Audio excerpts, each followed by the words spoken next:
France Culture et la Comédie Française vous invitent à écouter, sous la direction artistique de Jacques Régnier, Fils de personne, d'Henri de Monterland, pour le 5e anniversaire de sa mort. Présentation et commentaires de Jacques Lemire, en compagnie de Michel Etcheverry. Il est aujourd'hui question de saluer Henri de Monterland, naguère académicien français, ou plutôt il est question de saluer sa mort, survenue il y a 5 ans. Et même très exactement, il est question aujourd'hui de saluer son suicide. C'est une entreprise délicate. On pourrait affirmer que c'est une entreprise inadmissible. Car j'ai le souvenir du procès d'intention que la très moyenne bourgeoisie faisait encore il y a 10 ou 15 ans à Jean-Paul Sartre d'entraîner la belle jeunesse française au suicide. Or, Jean-Paul Sartre, très malade, je crois, vit encore et manifeste ainsi humblement dans son corps en faveur de la vie, alors que Henri de Monterland, pour cause de cécité individuelle, a préféré disparaître avec éclat. Quoi qu'il en soit, puisqu'il s'agit de gloser après un acte douteux, c'est bien à Jacques Régnier d'avoir choisi Fils de personne pour commémorer la vie et la mort de Monterland.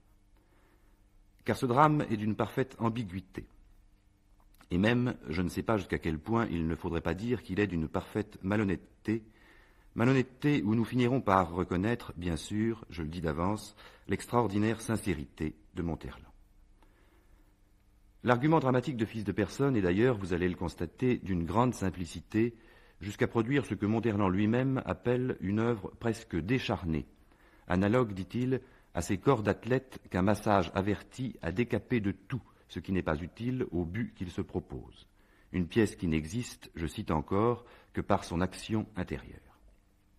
De quoi s'agit-il?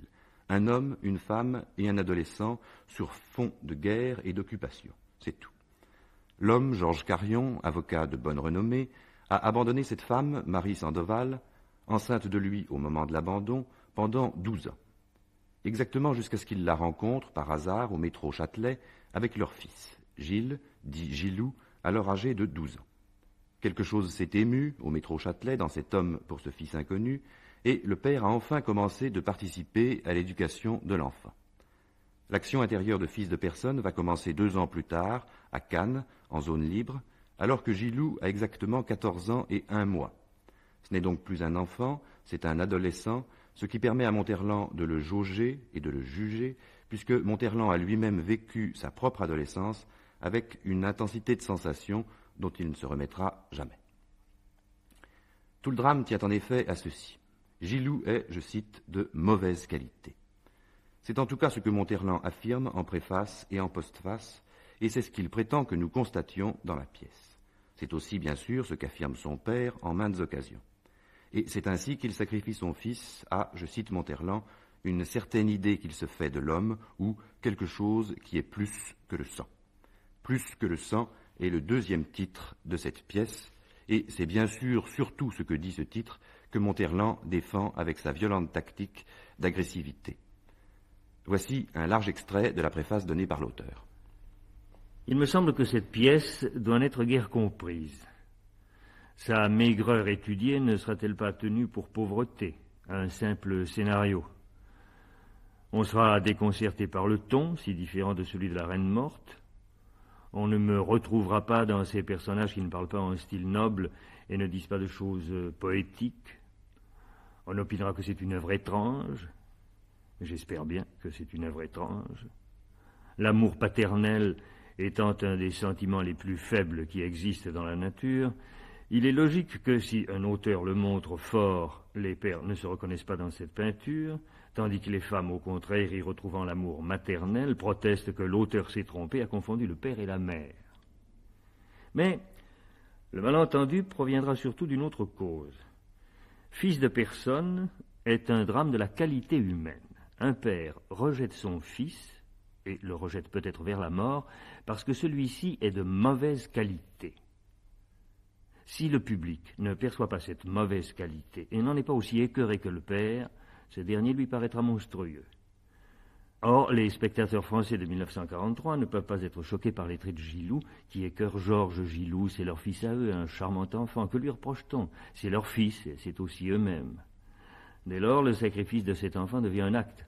aussi hors de proportion avec leur vie que l'est, pour nous, par exemple, le sacrifice d'Iphigénie par Agamemnon, et aussi peu fondé en raison. Bref, cette charge contre le français moyen, jouée devant une salle de français moyens, a grande chance de n'être pas appréciée. Georges, incompris des Français moyens dans sa tendresse, en sera incompris également dans sa dureté. Pourtant, celle-ci est commandée par celle-là. Je vois aborder dans cette préface 3 questions. D'abord celle de la maigreur de la pièce, que nous avons déjà évoquée, puis celle de la paternité, et enfin celle de la qualité humaine. La maigreur, cette pièce décharnée. Il faut y revenir, car cet aspect technique de l'œuvre commande tout le reste. Et Monterland l'a bien senti, même s'il ne se l'est pas expliqué, en écrivant « Chaque fois que j'ai été tenté de garnir cette pièce, j'ai eu l'impression que je la trahissais. » Avec cette explication, jadis, à Alger, je voyais de petits paquebots français avec 2 cheminées et des grands anglais qui n'en avaient qu'une. On m'expliqua, l'une des 2 cheminées est factice. Nous faisons cela à cause des Arabes, prestige. Ce que j'avais ajouté à cette pièce me fait penser à ces fausses cheminées. Bien. Hélas, en 1977, ce n'est pas l'absence de fausses cheminées que nous reprocherons à cette œuvre, mais bel et bien l'absence d'une vraie cheminée, ou plutôt l'absence d'une vraie machinerie, d'une machinerie crédible. Car les 2 moteurs de ce drame sont justement la paternité et la qualité humaine, 2 affaires dont il est fait grand cas pendant 3 actes, sans effet puissant. Autrement dit, la fameuse maigreur de cette pièce ne proviendrait nullement de l'absence de postiche, comme le proclame Monterland, mais d'un sérieux manque de nourriture. Là réside sans doute la principale malhonnêteté déguisée aux couleurs de l'authenticité des sensations. Car où est d'abord l'authenticité paternelle chez Georges? Chez un monsieur qui ne s'aperçoit que par hasard, au bout de 12 ans, qu'il a un fils, qui borne sa paternité à l'exercice d'un modelage. Où est la force de cet amour paternel que Monterland croit, en toute bonne foi, nous avoir montré? Vous constaterez que cette preuve n'est nulle part, et à aucun moment de la vie de Georges et Gilou, donnée. Cette idée de l'amour paternel n'existe que dans l'esprit de ce père, mais ne se traduit en rien, et se contente de se définir comme une exigence, un droit à vouloir fabriquer l'homme que sera son fils, et un droit à être déçu de constater que cette fabrication est impossible. Monterland semble ne pas même soupçonner que cette fabrication est interdite par la nature. Il croit tout bonnement, en célibataire très doué pour certaines formes sportives de la virilité, il croit tout bonnement que l'éducation que donne le père doit être absorbée presque fémininement par le fils. Et il affirme chaudement dans ses notes sur Fils de personne que la voix du sang n'est puissante que chez la mère. Pour l'homme, ses vrais fils sont spirituels. Où Monterland va-t-il chercher cela? Dans un arsenal qu'il arrange sans doute, un arsenal où il ne risque pas de rencontrer de fils par le sang, puisque lui-même n'en a pas eu, et un arsenal où la voix du sang, une fois de plus, est priée de s'exprimer à la demande. Non, Georges Carion n'est pas le père de Gilles Sandoval, il prétend seulement exercer sur lui sa volonté de puissance. S'il ne s'agit que d'en faire un fils spirituel, c'est qu'il ne s'agit pas d'en être le père du tout. Là s'articule, toujours marqué de maigreur, la question de la qualité humaine. Qu'est-ce en l'occurrence que la qualité humaine? Gilou étant de mauvaise qualité, qu'est-ce que la mauvaise qualité à 14 ans et 1 mois quand on ne dispose que depuis 2 ans d'une image de père? Eh bien, la mauvaise qualité de cet enfant tient essentiellement au fait qu'il vit avec sa mère, qu'il s'arrange avec sa mère, qu'il se laisse embrasser par sa mère, qu'il se coiffe comme sa mère aime qu'il se coiffe et qu'il n'aime pas que son père le décoiffe. D'autre part, cet adolescent lit les journaux, rit au cinéma vulgaire et emploie parfois, pour dire des perceptions psychologiques extrêmement délicates, un mot qui n'est pas exactement celui que son père souhaiterait entendre, surtout lorsque cela le concerne. Voilà tout ce que Monterland pressentait devoir ne pas faire suffisamment horreur aux Français moyens de 1943, et voilà tout ce qui devrait nous faire horreur en 1977. Franchement, ce n'est pas assez. C'est sensé, très sensé, c'est-à-dire très dirigé vers un but, mais c'est maigre, trop maigre. Français moyen ou âme d'élite, nous ne croirons pas qu'un adolescent sera un homme de mauvaise qualité parce qu'il est adolescent, c'est-à-dire d'abord gauche, vulgaire, nonchalant, indécis et amateur de journaux. Et nous comprendrons d'autant mieux son état passager s'il a été élevé par une mère velléitaire, frappée de bovarisme, comme dit John Batchelor, et qu'il se trouve soudain tiraillé entre ses 2 parents qui se persiflent l'un l'autre.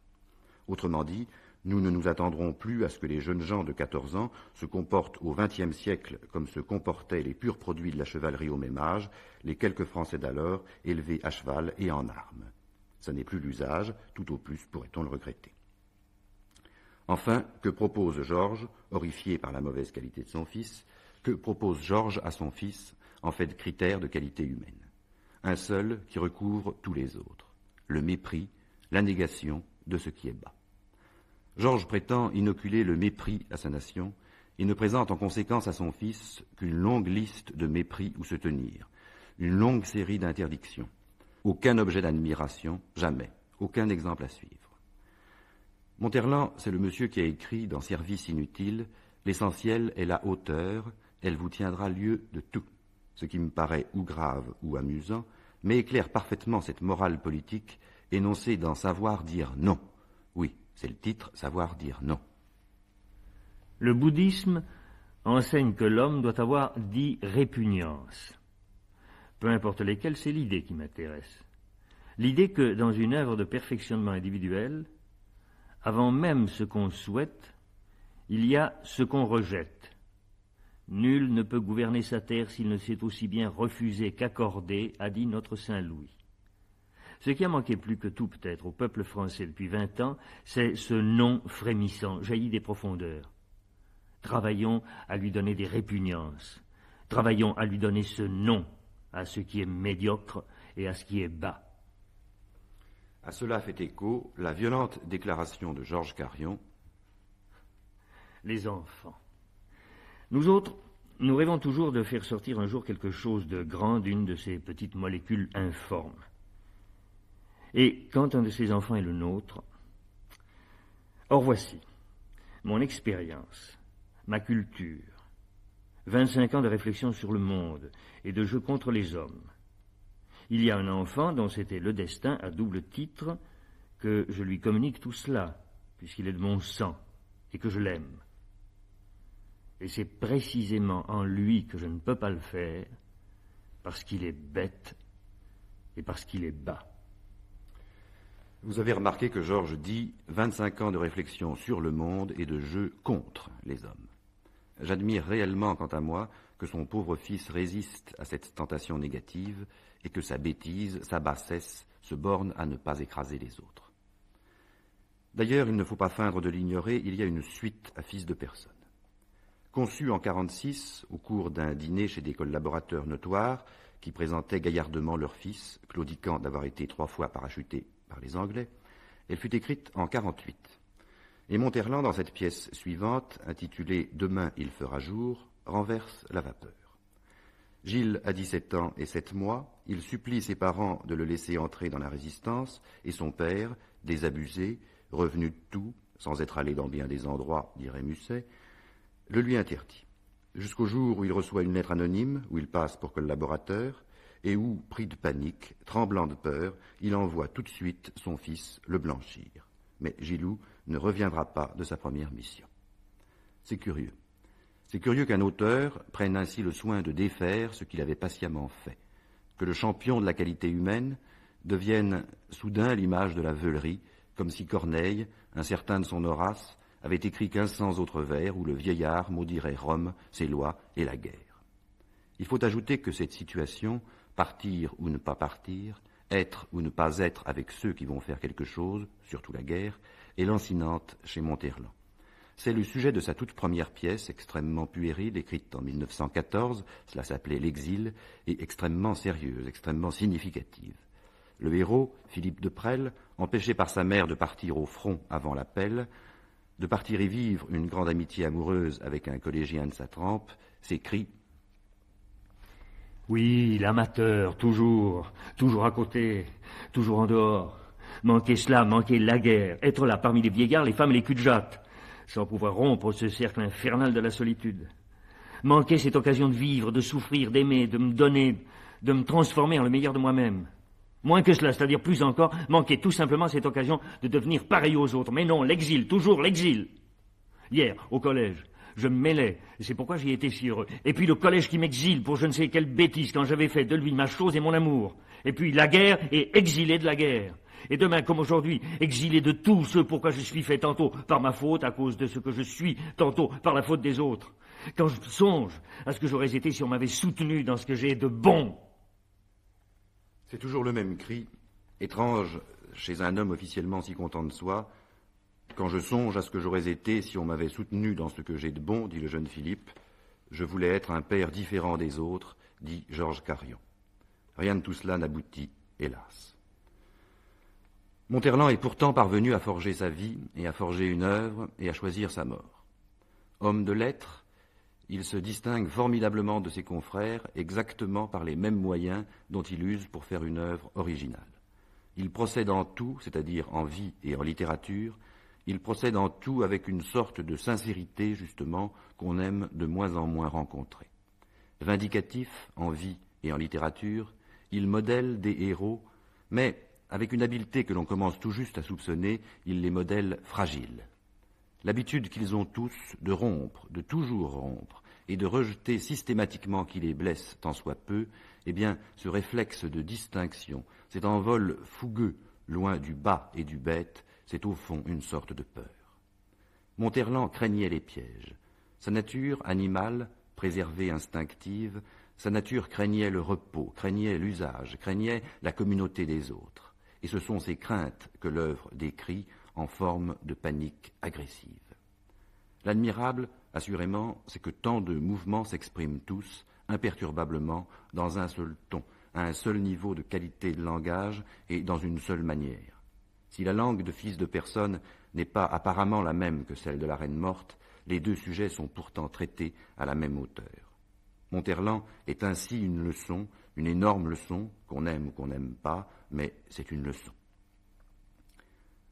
Henri de Monterland s'est tué magistralement le 21 septembre 1972. Il avait 76 ans. Et je ne vois pas de moyen plus honnête de qualifier, je dis bien qualifier son acte, que de lui opposer précisément le compte-rendu d'un autre acte, celui d'un autre artiste, dans un autre art, avec une autre infirmité. Ce sont quelques fragments du testament d'Heiligenstadt de Beethoven. Je me suis vu contraint de bonne heure à m'isoler, à passer ma vie loin du monde, solitaire. S'il m'est arrivé parfois de vouloir ignorer tout cela, la triste expérience que je faisais alors de mon ouïe perdu venait durement me le rappeler, et pourtant, je ne pouvais pas encore me résoudre à dire aux hommes « Parlez plus haut, criez, car je suis sourd ». Il ne m'est plus permis de chercher un délassement dans la société de mes semblables. Fini le plaisir des entretiens agréables et de nature élevée. Fini les épanchements. Complètement seul ou presque, je ne puis fréquenter le monde que dans la mesure où l'exige l'absolue nécessité. Il me faut vivre en proscrit. Si je m'approche d'une société, aussitôt je me sens pris d'une angoisse terrible dans la crainte où je suis d'être exposé au danger qu'on remarque mon état. Pour un peu, j'aurais mis fin à mes jours. C'est l'art, et lui seul, qui m'a retenu. Ah, il me paraissait impossible de quitter ce monde avant d'avoir donné tout ce que je sentais germer en moi. Ainsi je végétais, prolongeant une existence misérable. Peut-être irais-je mieux, peut-être non. Je suis résigné. Dans ma 28e année, me voir déjà dans l'obligation de devenir philosophe n'est pas chose aisée. Pour un artiste, c'est plus dur encore que pour un autre homme. Divinité, tu vois d'en haut le fond de mon cœur, tu le connais. Tu sais bien que l'amour de l'humanité, le désir de faire le bien l'habite. Ô vous, qui lirez un jour ceci, pensez que vous avez été injuste pour moi, et que le malheureux se console en rencontrant un malheureux comme lui, qui, en dépit de tous les obstacles de la nature, s'est toujours efforcé d'être admis au rang des artistes et des hommes d'élite. Cela est daté du 6 octobre 1802 et porte à croire qu'il y a au moins deux manières de s'efforcer vers le rang des artistes et celui des hommes d'élite. Veuillez écouter maintenant Fils de personne de Henri de Monterland. Les interprètes de Fils de personne seront messieurs Dominique Rozan, Georges Carillon, avocat, Philippe Rondest, le récitant, Gérard Giroudon, Gilles Sandoval, dit Gilou, 14 ans, Pierre-Olivier Scotto, le porteur, et mesdemoiselles Yvonne Godot, Marie Sandoval, Denise Pezzani, la femme de chambre, Anne Petit-Lagrange, Paulette. À Cannes, durant l'hiver 40-41. Un studio dans la villa meublée occupée par Marie Sandoval. La fin d'octobre, après dîner. Marie est en train de lire un hebdomadaire illustré. Elle va ouvrir et revient avec Georges qui tient à la main un portefeuille d'affaires. Oh, mon ami, excusez-moi de n'avoir pas été vous chercher à la gare, mais j'ai une migraine. Ah, ce climat de Cannes ne me vaut rien. Vous vous plaignez par ce temps merveilleux? On croirait la canicule et dans 8 jours c'est la Toussaint. La Côte d'Azur est traître. Ces rues où s'engouffre le vent de mer. Ah, et les couchers de soleil. Je vois que j'ai très mal agi en vous faisant venir à Cannes. Et qu'à Angoulême cet été, couchant par terre sur un matelas dans l'école communale parmi les hordes de l'Exode, vous étiez mieux qu'ici. Ne dites pas de bêtises, mais je reconnais que la Côte d'Azur me fait peur. Vous avez bien trouvé Gilou à la gare. Comment n'est-il pas avec vous? Il y avait je ne sais quel gandin de cinéma qui arrivait par ce train. Il est resté à le boire des yeux, la bouche ouverte. Pourvu qu'on ait un complet mode où seulement un foulard rose tendre, on est un dieu pour Gilou. Ma foi, il m'agaçait, je l'ai laissé. Je pense qu'il va être ici dans un instant. Rien de nouveau à Marseille? De plus en plus de travail. Ce n'est pas que mes confrères marseillais voient, je crois, d'un très bon œil, un avocat connu du barreau de Paris venir s'installer parmi eux. Mais les circonstances de cette sorte d'exil auquel je suis forcé pour la durée de la guerre et le fait que je sois un prisonnier évadé me créent ici des sympathies. D'ailleurs, sympathie ou non, ça pèse. Les sympathies qu'on reçoit, et ça prend du temps, plus que les haines. Mademoiselle Janine va bien? Mademoiselle Janine sera aux anges quand elle saura comment vous intéresser à sa santé. Elle va bien. Ce n'est pas elle, plutôt que le procureur, qui vous a retenu à Marseille cet après-midi? Pensez que vous consacrez à votre fils. Enfin, ne parlons pas de moi, je ne compte pas. 1 jour et demi par semaine, et que vous parvenez à rogner sur ce pauvre jour et demi, arrivé ici à près de 10 heures du soir. Cher ami, faut-il vous rappeler que nos conventions ne vous permettent pas de me faire des scènes de jalousie? C'est pas pour moi que je réclame, c'est pour votre fils. Voilà qui est un peu fort. Je vous installe tous deux à Marseille, où je suis obligé de résider à cause de mes affaires. Là-dessus, vous déclarez après 8 jours que cette ville vous est intolérable, alors je vous installe ici, où je ne puis passer que le week-end. Et c'est vous qui me reprochez de délaisser mon fils. Il y a un fait, je ne puis vivre à Marseille. Ce bruit, cette poussière, et puis ce Mistral, oh, ce Mistral. Si j'étais resté à Marseille, je vous le dis, sans plaisanterie ni exagération, après 6 semaines, j'aurais dû entrer dans une clinique pour maladies nerveuses. Et il y a un autre fait. Vous vivant à Marseille, et nous deux, autre part, vous ne pouvez plus guère voir le petit.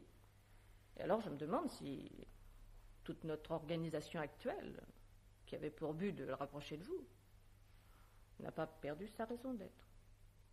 Où voulez-vous en venir? Mais parfois je me demande si il ne faudrait pas autant que moi et Gilou... Vous rentriez à Paris. C'est cela, n'est-ce pas?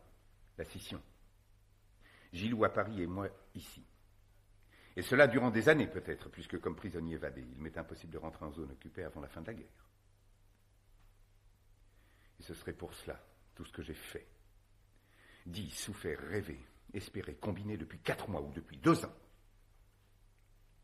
Voilà donc ce que je suis pour vous, pour lui. Après ces 2 ans de mon affection et de ma sollicitude sans reproche, écoutez Marie, vous me stupéfiez et vous me consternez. Est-ce un projet ou une simple lubie? Mettons un désir, mais raisonnable, je crois. Et le petit, vous lui avez parlé de ce désir? Oui, comme ça. Et qu'est-ce qu'il en dit? Vous savez comme sont les gosses. Il dit tantôt ceci, tantôt cela. Au fond, ça lui est égal. Ah, voici. Tu as bien embrassé ton père à la gare, Gilou? Oui, 2 fois. C'est vrai. Je m'en souviens maintenant. Je t'ai trouvé un peu froid et l'air gêné.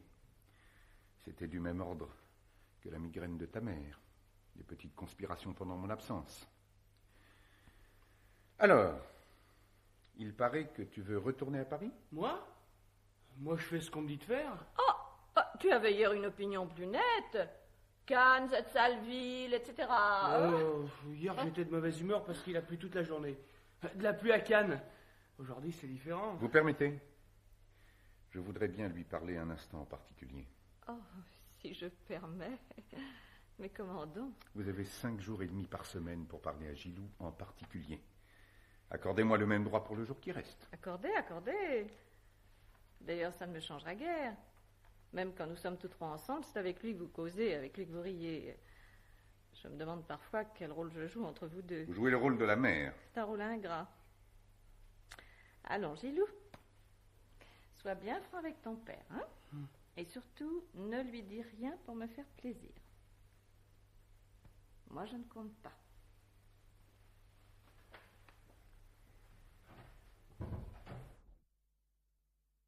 Je ne peux pas te parler sérieusement quand ta mère est là, et je voudrais te parler sérieusement. Mais ne sois pas trop long, parce que demain, j'ai l'école à 8h. Il faut que je me couche tôt. L'école le dimanche? Ah oui, c'est dimanche? Alors, c'est vrai, tu veux rentrer à Paris? Mais non, je ne veux pas. C'est maman qui dit ça. Enfin, à elle, tu dis que tu veux rentrer à Paris, à moi, que tu ne veux pas. Je reconnais là ton petit art et tes innocentes roueries. Complice avec moi contre ta mère, complice avec ta mère contre moi. Moi, Paris ou Cannes, je m'en fiche. À Paris, j'ai mes copains. Mais ici, il y a le soleil, alors l'un ou l'autre. Il y a longtemps que ta mère s'est mis dans la tête ce retour à Paris? Elle a commencé de m'en parler il y a 3 ou 4 jours. Rentrer dans le Paris de l'armistice? Au début de l'hiver, dans le Paris du froid, sans chauffage? Des restrictions de l'occupation? Des bombardements, peut-être? Quand on peut vivre si tranquille à Cannes. Mais toi, en toute sincérité, qu'est-ce que tu désires? Moi, tu comprends bien que je voudrais rester avec toi. Seulement si maman... Et si ta mère insistait pour retourner à Paris? Ne voudrais-tu pas revenir vivre à Marseille avec moi? Toutes les fois que tu restes quelque temps sans voir ta mère, tu t'améliores. Et mes études? Oh, je ne vais pas changer de boîte tous les mois quand même. En juin, Janson. En octobre, 8 jours au lycée de Marseille. Et ensuite, l'école Olivieri à Cannes. En novembre, retour à Marseille. Tu as l'air cependant d'accepter assez aisément d'être de nouveau en novembre à Janson. Là, il faut bien. Oh, je ne peux pas abandonner maman. C'est ma mère. Mais moi, tu peux m'abandonner. Oui. Je comprends. J'ai sommeil. Non, pas de ces gestes d'affection que démentent tes paroles. Tu es fâché? J'avais misé sur toi, j'ai perdu. Cela aussi était un sang. Quelle histoire tu fais? C'était bien la peine d'aimer. Bon, la suite de cette conversation à demain. Comment? La suite de cette conversation à demain! Charmante façon de me signifier mon congé. Oh, j'ai sommeil. Il tend les bras vers Georges pour l'embrasser. Georges s'écarte avec brusquerie, puis quitte le canapé et va s'asseoir dans un fauteuil éloigné. Il contemple longuement son fils qui s'est endormi, puis, après une hésitation, se lève et s'approche de lui. Gilou. Gilou. Tu n'as rien d'autre à me dire? Réveille-toi un instant, je ne vais pas passer la nuit là-dessus. Tu n'as rien d'autre?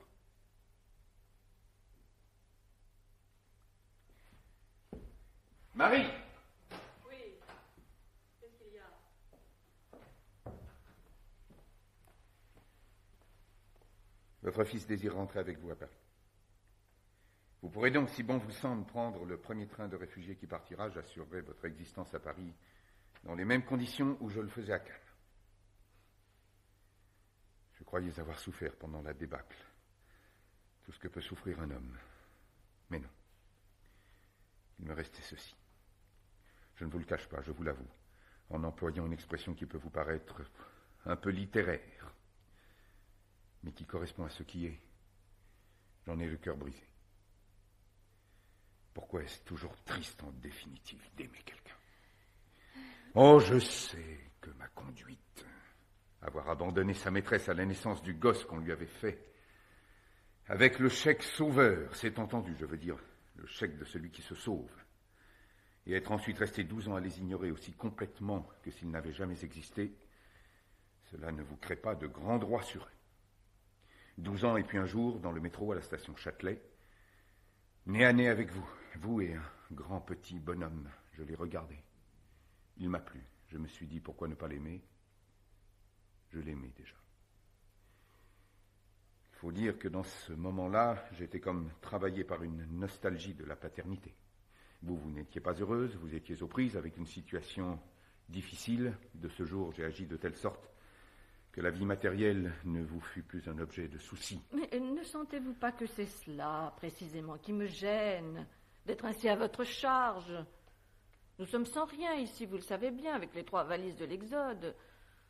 Être obligé de vous demander quand j'ai besoin d'acheter une robe. Toujours recevoir. Et ne rien donner en échange. À Paris, je travaillerai. Pourquoi vous est-il soudain pénible d'être à ma charge? Vous ne vous en êtes pas plainte depuis 2 ans, mais laissez-moi parler. Vous parlerez ensuite. Quand je suis rentré dans votre vie, vous avez été chic. Vous avez accepté une situation que peut-être peu de femmes auraient acceptée avec autant de franchise. J'ai accepté de n'être plus pour vous que la mère de votre enfant. Vous aviez votre domicile où habitait le petit, je gardais le mien. Nous nous réunissions presque chaque jour, mais ma vie privée restait à moi. La sorte de pacte entre nous, que nos rapports soient décidément nettoyés de toute cette mélasse sentimentalo-sensuelle, a été pour beaucoup dans le succès de cette combinaison. Je vous choque, excusez-moi. Non, c'est rien, plutôt, si vous voulez, c'est votre façon de dire les choses. Pendant une année, il y a 14 ans, vous n'avez pas traité nos rapports de mélasse sentimentalo-sensuelle. Notre liaison n'a pas duré une année, elle a duré 7 mois. Quelle mémoire précise! 7 mois et combien de jours? Oh, quand même, mon cher. Mais ai-je le droit de vous appeler mon cher? N'est-ce pas une familiarité déplacée chez des gens qui se disent vous, qui demain vont peut-être se dire cher monsieur, chère madame? Ce vous. À l'une de vos permissions, quand nous avons été chez le fleuriste de l'avenue Mozart, qui nous avait connus autrefois, j'avais envie de vous dire à l'oreille dites-moi tu pendant 5 minutes. J'ai honte. C'est amusant, c'est ce que je pensais à Marseille le mois dernier au restaurant où je déjeunais avec Gilou. Quand il lui arrivait de lire le journal depuis le hors-d'œuvre jusqu'au dessert, j'avais toujours envie de lui dire « Parle-moi un peu », à cause du garçon. Gilou, ça, nous y revoilà. Allons, parlons de Gilou. Cela vaut mieux. Oui. Laissez-moi dire ce qui m'emplit le cœur dans ce moment.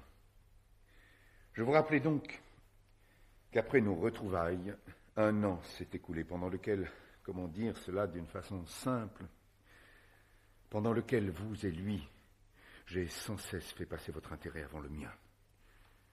Puis la guerre est venue et en 9 mois, je n'ai vu Gilou que 3 fois au cours de permission. Cependant, je l'aimais de plus en plus. Les magies de l'absence. Hélas, sous mon casque trompeur, je n'étais pas tourné vers l'avant. J'étais tourné vers l'arrière. Et je me disais, il fleurit loin de moi. Je n'aurais pas connu son fleurissement. Quand je le retrouverai, son rire même aura changé de forme. La dernière lettre que j'ai reçue de vous était datée du 20 mai, de Paris. Puis ça a été l'occupation. J'étais fait prisonnier, je m'évadais, je me fixais après l'armistice à Marseille, sans savoir ce que vous étiez devenu, ni si vous étiez seulement vivant. À mes lettres, vous ne répondiez plus. Je ne vous ai jamais dit ce qu'a été pour moi cette époque-là. Mais si, mon ami. Quand nous nous sommes revus à Angoulême. Je vous l'ai dit alors, rapidement et sous la jambe. J'avais la pudeur de mon émotion. Mais aujourd'hui, il faut que vous le sachiez. Aujourd'hui, qu'à vous deux, vous rendez tout cela si vain et dérisoire. Vain et dérisoire.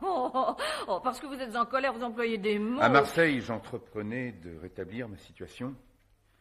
Mais le souci de vous, le souci de lui, me pompait en moi tout autre souci, comme une éponge pompe une flaque d'eau. J'avais cru que c'était ceci ou cela qui donnait un sens à ma vie. Je voyais maintenant que c'était d'aimer. Gilou avait été bien des fois assez décevant. Ah, que l'avait-il été davantage. J'aurais pu me libérer de lui. Mon affection me rongeait, m'empoisonnait. On s'adapte à tout, à l'inconfort, au froid, à la continence, au risque quotidien, mais non à l'ignorance du sort de ce qu'on aime. Et croyez-vous que nous ne l'avons pas éprouvé, nous aussi? Cette ignorance, j'y ai vécu pendant 2 mois et 1 semaine. J'écrivais dans toute la France pour savoir où vous étiez. Nul ne le savait. Après chaque courrier vide, c'est-à-dire 2 fois par jour, je faisais la queue 20 minutes à la poste restante, sans y rien recevoir de vous. Des paupières douloureuses d'attendre tant, en vain. Je multipliais les démarches. Avec le caractère que vous me connaissez, je montais des escaliers, j'attendais des gens. On pouvait me faire marcher tant qu'on voulait. Et puis un jour, votre lettre. Et la vôtre en réponse, avec ces premiers mots, je tremble de joie. Vous étiez à Angoulême, dans le troupeau des réfugiés. J'y étais, j'en ai ramené Gilou. Pour la première fois à Marseille, j'ai vécu seul avec lui 3 semaines, tandis que vous vous reposiez chez vos amis de Chantenay. Et c'est alors, et alors seulement, croyez-vous que je ne m'en sois pas rendu compte, que vous vous êtes engagé à fond sur lui? J'avais mesuré mon affection et ses entraves, et je les avais acceptées. Lui, j'avais mesuré ses travers et ses lacunes, et je les avais acceptées aussi. Alors je n'ai plus pensé à lui qu'en fonction de l'avenir. Tenez, il y a 8 jours encore, j'ai avalé plusieurs couleuvres d'hommes avec qui je n'ai pas voulu me brouiller en me disant qu'ils pourraient lui être utiles plus tard. S'il n'y avait eu que moi, je leur aurais cassé les dents. Et c'est maintenant que vous voulez me l'arracher? Et pour des années, c'est-à-dire pour toujours. Vous le voulez. Et lui, quand je lui demande ce qu'il en pense, il me répond qu'il s'en fiche. Oh, mais enfin, que vous a-t-il dit encore? Il dit toujours ce qu'il ne faut pas. Il ne s'agit pas de ce qu'il faut et de ce qu'il ne faut pas. Il m'a dit la vérité, c'est-à-dire qu'il s'en fichait. Mais non, il ne s'en fichait pas. Et d'ailleurs, il s'en fiche! Pas un regret, pas un élan. Alors que moi, je déborde de peine. Quand un enfant a le cœur gros, cela se voit. Mais je ne l'ai pas vu en lui. Quand un homme aussi a le cœur gros, cela se voit. Excusez-moi, je suis ridicule. S'il me voyait, sans doute, il me trouverait drôlement marrant. Et lorsqu'on a vécu ce qu'un Français a vécu cet été, on est un homme atteint, à la merci de ses nerfs. Souvent, à ceci ou à cela, vous m'avez entendu répondre, je n'ai pas de ces faiblesses. En ce moment, je l'avoue. Je suis faible. C'est que depuis 4 mois, je n'ai pas repris mon équilibre. Un jour, je le reprendrai. Un jour, Gilou n'aura plus le pouvoir de me faire de la peine. Un jour, il y aura un monsieur Gilles Sandoval que je regarderai en me disant avec stupéfaction, pensez que j'ai pleuré à cause de cet individu. Georges, me laisserez-vous parler à la fin? Tout ce que vous dites là n'a pas de sens, car je ne quitterai pas Cannes puisque vous le prenez si vivement. À quoi bon? Le mal est fait. La preuve est acquise que cet enfant n'est pas attaché à moi. Mieux vaut donc qu'il s'en aille et que ce long malentendu prenne fin. Mais il vous est attaché, il vous en donne sans cesse des marques. Ne m'avez-vous pas dit 100 fois votre surprise de son caractère affectueux? Souvent, il m'embrasse avec un grand élan à propos de rien, comme s'il sentait tout le mal que je me donne pour lui. Mais que de fois aussi, il est affectueux à contretemps. C'est folle, je t'adore, si je lui fais cadeau d'un timbre de 40 sous pour sa collection. Et puis, dans une circonstance sérieuse... Il voyait que j'avais envie d'aller à Paris, il prétendait qu'il avait envie d'y aller pour me faire plaisir. Il a tout aussi envie de rester à Cannes. Vous allez voir comme il va être heureux quand je vais lui annoncer. Gilou. Gilou. Alors réveille-toi. Nous restons à Cannes. Ne le réveillez donc pas, voyons, d'autant moins que je veux maintenant que vous partiez. Je vous répète que le mal est fait. Que le mal soit fait ou non, votre cœur brûle que je reste. Ne me dites donc pas de partir. Et surtout de cette voie mal assurée. C'est le sacrifice. Déjà votre sacrifice. Il n'y a de sacrifices valables que ceux sur lesquels on se tait. En outre, je redoute extrêmement les sacrifices que les femmes font pour moi. Tous les hommes redoutent les sacrifices que les femmes font pour eux. Ça ne les empêche pas de les accepter. Vous avez accepté le mien, n'est-ce pas? Alors, n'en parlons plus. C'est du passé. Et regardez votre petit garçon. Regardez comme il devient beau quand il dort. J'aime tant son sommeil. Je l'aime parce qu'il y retrouve le visage de ses 5 ans. Et moi parce que le sommeil lui donne le mystère qu'il n'a pas quand il est éveillé. Mais pourquoi prend-il, lorsqu'il dort, un visage si poignant? Poignant? Je ne trouve pas. Un visage comme s'il était... Oh, Georges, taisez-vous, quelle affreuse idée. Vous ne vous ferez pas une arme contre moi de m'avoir vu pleurer à cause de lui? Moi que vous n'avez pas vu pleurer à cause de vous. Et vous ne m'en mépriserez pas. Les femmes méprisent peut-être les hommes qu'elles voient pleurer à cause d'elles, mais non ceux qu'elles voient pleurer à cause de leur enfant. Vous avez pleuré sur votre enfant. Je serais bien vile de tourner cela contre vous et de vous en mépriser. Et même, je vais vous avouer quelque chose que... Je ne sais pourquoi je vous avais eu jusqu'ici. Quand j'ai appris à Gilou, 8 jours après notre fameuse rencontre au métro Châtelet, que vous étiez son père, eh bien, lui aussi, il a pleuré. Pleurer? Pourquoi? Sait-on? Vous pouvez y rêver. Oh, n'est-ce pas? Vous ne lui direz pas que je vous l'ai dit.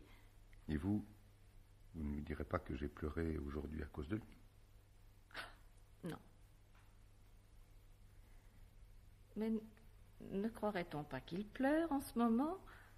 Vous ne savez donc pas encore que lorsqu'il est endormi, la sueur lui vient sur le visage tandis que son corps reste sec? Non, vous ne le savez pas. Pas plus que vous ne vous étiez aperçu en 12 ans qu'il a une petite tache de vin au jarret gauche. Il a fallu que ce fût moi qui vous le révéla dès le 3e jour après vous avoir retrouvé. L'ayant presque sans cesse sous les yeux, il y a des petites choses de lui que je ne vois plus. C'est le contraire qui serait surprenant. Gilou, viens faire dodo, mon chéri. Oh, qu'il est lourd. Ah, Dieu, mon espoir de le remettre en culotte courte l'été prochain et de pouvoir le prendre encore sur mes genoux. Oui, Gilou, viens te coucher. Allons, laissez-moi faire. Vous voyez bien que vous ne pouvez pas. Il soulève Gilou avec aisance et l'emporte. Marie le suit.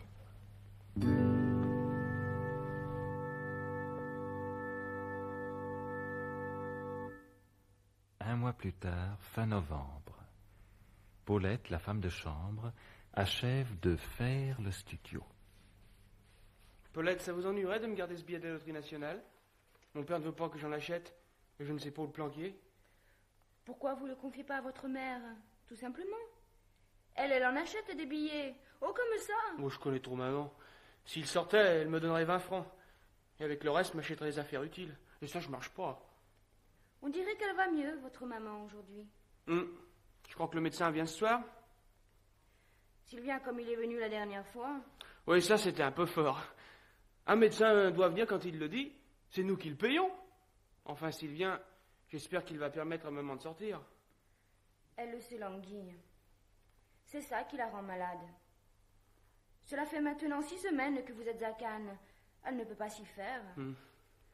Mais dites-moi, pourquoi votre père, il vous défend d'acheter des billets de la loterie nationale? Il dit que c'est idiot. Il m'a expliqué pourquoi, mais je ne me rappelle plus. Ah si, que c'est immoral. Il dit que si quelqu'un lui faisait cadeau d'un billet de la loterie nationale, il le donnerait à un pauvre, plutôt que de le garder. Que ça lui salirait les mains. Il est raide, votre père, monsieur Gilles. Ah oui, papa c'est un dur, hein. Comme moi. Moi, je veux bien vous garder votre billet, mais qu'est-ce que vous me donnerez pour ma peine? Je vous apprendrai la combine pour entrer au cinéphone sans payer. Ça va. Et qu'est-ce que vous en ferez des sous si vous gagnez? Si je gagne 1000 francs, j'achèterai un sac à main de 400 francs maman. Je donnerai 300 francs à mon père, parce que lui, on ne sait jamais de quoi il a envie. Je crois qu'il n'a envie de rien. Et je garderai 300 francs pour les gaspiller. Les gaspiller à quoi? À des bêtises. Et vous donnerez 300 francs à votre père, qui vous a défendu d'acheter des billets? Alors il saura que vous lui avez désobéi. Ah oui, ça c'est embêtant. Mais ce serait rose de rien lui donner. Oh, Oh, monsieur Gilles, vous essuyez vos souliers avec la doublure du rideau. Oh, qu'est-ce que ça fait? Puisque c'est pas à nous. Ils la louent assez cher, leur villa. Ah, voilà le facteur. Ne vous dérangez pas, je vais lui ouvrir. Merci, facteur. Ah, il y a une carte du Havre de grand-père. Mais il doit être malade comme maman, il l'a fait écrire par quelqu'un. Chère Mariette. Mariette? Ça, c'est nouveau. Enfin, ton père m'a trouvé quelque chose au Havre. J'ai quitté Paris mercredi. Je crois que cette situation inespérée... Mais ce n'est pas de grand-père. C'est signé Roger. Roger? Maman! Tiens, du courrier. Il y a même une carte du Havre. Ah. On t'a donné cette carte comme ça? Oui? Tu t'étais fait envoyer poste restante? Avant que ton père ait loué la villa, j'ai donné mon adresse à plusieurs personnes. Cannes, poste restante. L'autre jour, en voyant que je ne guérissais pas et ne pouvais sortir, j'ai écrit à la poste de me réexpédier ici les lettres arrivées poste restante. Mais d'ordinaire, en pareil cas, la poste réexpédie ses lettres sous enveloppe. Oh, il faut venir dans ce pays de sauvages pour les voir réexpédier comme cela. Mais quelle importance cela a-t-il que la poste ait renvoyé cette carte découverte? Oh, mais aucune importance. C'est d'un cousin à nous. Un cousin éloigné, du côté de maman. Je ne le connais pas. Bah, s'il fallait que tu connaisses toute la famille. Pas des cousins. Nous en avons, hein. Enfin, c'est égal.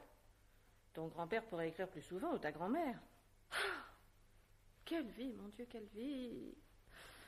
Loin de son chez-soi, loin de ses parents, seul, sans amis, sans occupation, dans un climat qui vous est mauvais, dans une ville dont on a horreur, et sans même pouvoir correspondre à cœur ouvert avec ceux qu'on aime.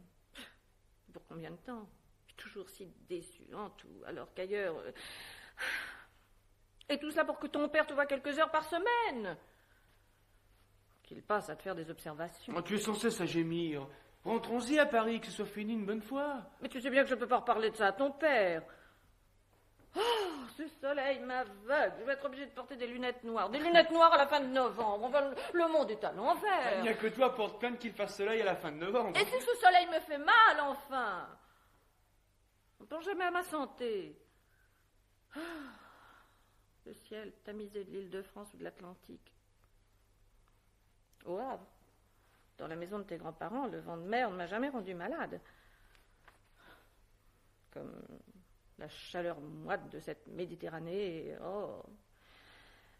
Si nous étions au Havre. Non, tu ne vas pas avoir envie d'aller au Havre à présent, sous les bombes.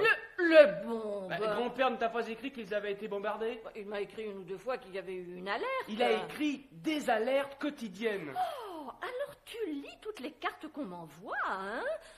Une alerte, ce n'est pas un bombardement. Bon, et avec les Anglais qui peuvent attaquer du jour au lendemain. Ce sont des blagues de la radio. Ici aussi, on risque d'être bombardé. Oh, écoute, maman, tu vas fort. Oh, et d'ailleurs, même si on était bombardé, qu'est-ce que ça peut faire? Oh, bah dis donc! Oh là là, mieux vaut mourir auprès d'un être... Enfin, entouré d'affection comme celle de tes grands-parents, que vivre abandonné, dédaigné... Oh, moi, je n'ai pas envie de mourir. Moi, j'ai toute ma vie devant moi. Toi quoi, moi, quoi? Moi, je suis vieille, n'est-ce pas? Alors, je peux donc mourir. Je ne dis pas ça. Mais enfin, t'as vécu. Oh, j'ai vécu, de sorte que j'ai plus le droit de vivre. Eh bien, si je veux vivre encore longtemps et être heureux... Bon, tu viens de dire que ça t'était égal d'être bombardé. Oh, écoute-toi, petit serin. Voyez-vous ça? Vouloir me faire croire que je me contredis. D'abord, il ne s'agit pas d'affection, il s'agit de santé. Tu ne te rends pas compte de ce que c'est, de sentir qu'on dépérit, que votre santé est compromise. L'atmosphère humide d'ici... Il n'y a pas d'humidité au Havre? La maison de tes grands-parents est à 3 kilomètres de la ville. À 3 kilomètres, ce n'est plus le climat marin. Le Havre est une ville très saine. Tu t'y porterais admirablement. Oh, sans parler du coût de la vie. Un exemple entre 20. Ici, le kilo d'endive vaut 10 francs. Bah, au Havre, ta grand-mère m'a écrit qu'on avait ça pour 6 francs 50. Oh non, le Havre, c'est la barre. Et tu peux être certain qu'au Havre, tu ferais de meilleures études qu'ici. Ce ne sont pas des feignants là-bas. Alors, j'aurais de mauvaises places en composition. Ah, peut-être, mais à la fin de l'année, tu en saurais davantage et tu ne risquerais pas de rater plus tard ton bachot. Et d'ailleurs, ton grand-père pourrait te faire travailler. Il est vieux. Oh, le vieux. Mais il est de loisir. Tandis que ton père est toujours occupé. Ton père fait une histoire si tu entres dans sa chambre pendant qu'il travaille. N'empêche qu'il m'a dit Je te défends d'entrer chez moi quand je travaille. Mais au fond, j'attends toujours plus ou moins que tu arrives. Même hier, j'avais laissé ma porte entrouverte pour que tu aies l'idée d'entrer en passant. Enfin, t'as dit ça une fois. Oh, et puis ton grand-père t'apprendrait aussi à monter à cheval. Il a un cheval? Oh, un beau petit cheval tout rond. On croirait qu'il est nourri de beurre. C'est vrai? Et il me laisserait monter dessus? Comment il s'appelle, le petit cheval? Il s'appelle Frison. Frison! Et tu m'achèteras des bottes? Mais bien sûr. Ah, mais laissons ça, mon pauvre Gilou. Car il n'en est pas question. Il vaut mieux ne pas remuer ses rêves. Viens, mon chéri. Viens faire câlin avec ta maman. La consoler. Mon petit. Toujours mon petit pour moi. Ah, que c'est bête d'avoir envie de faire autre chose dans la vie que t'embrasser.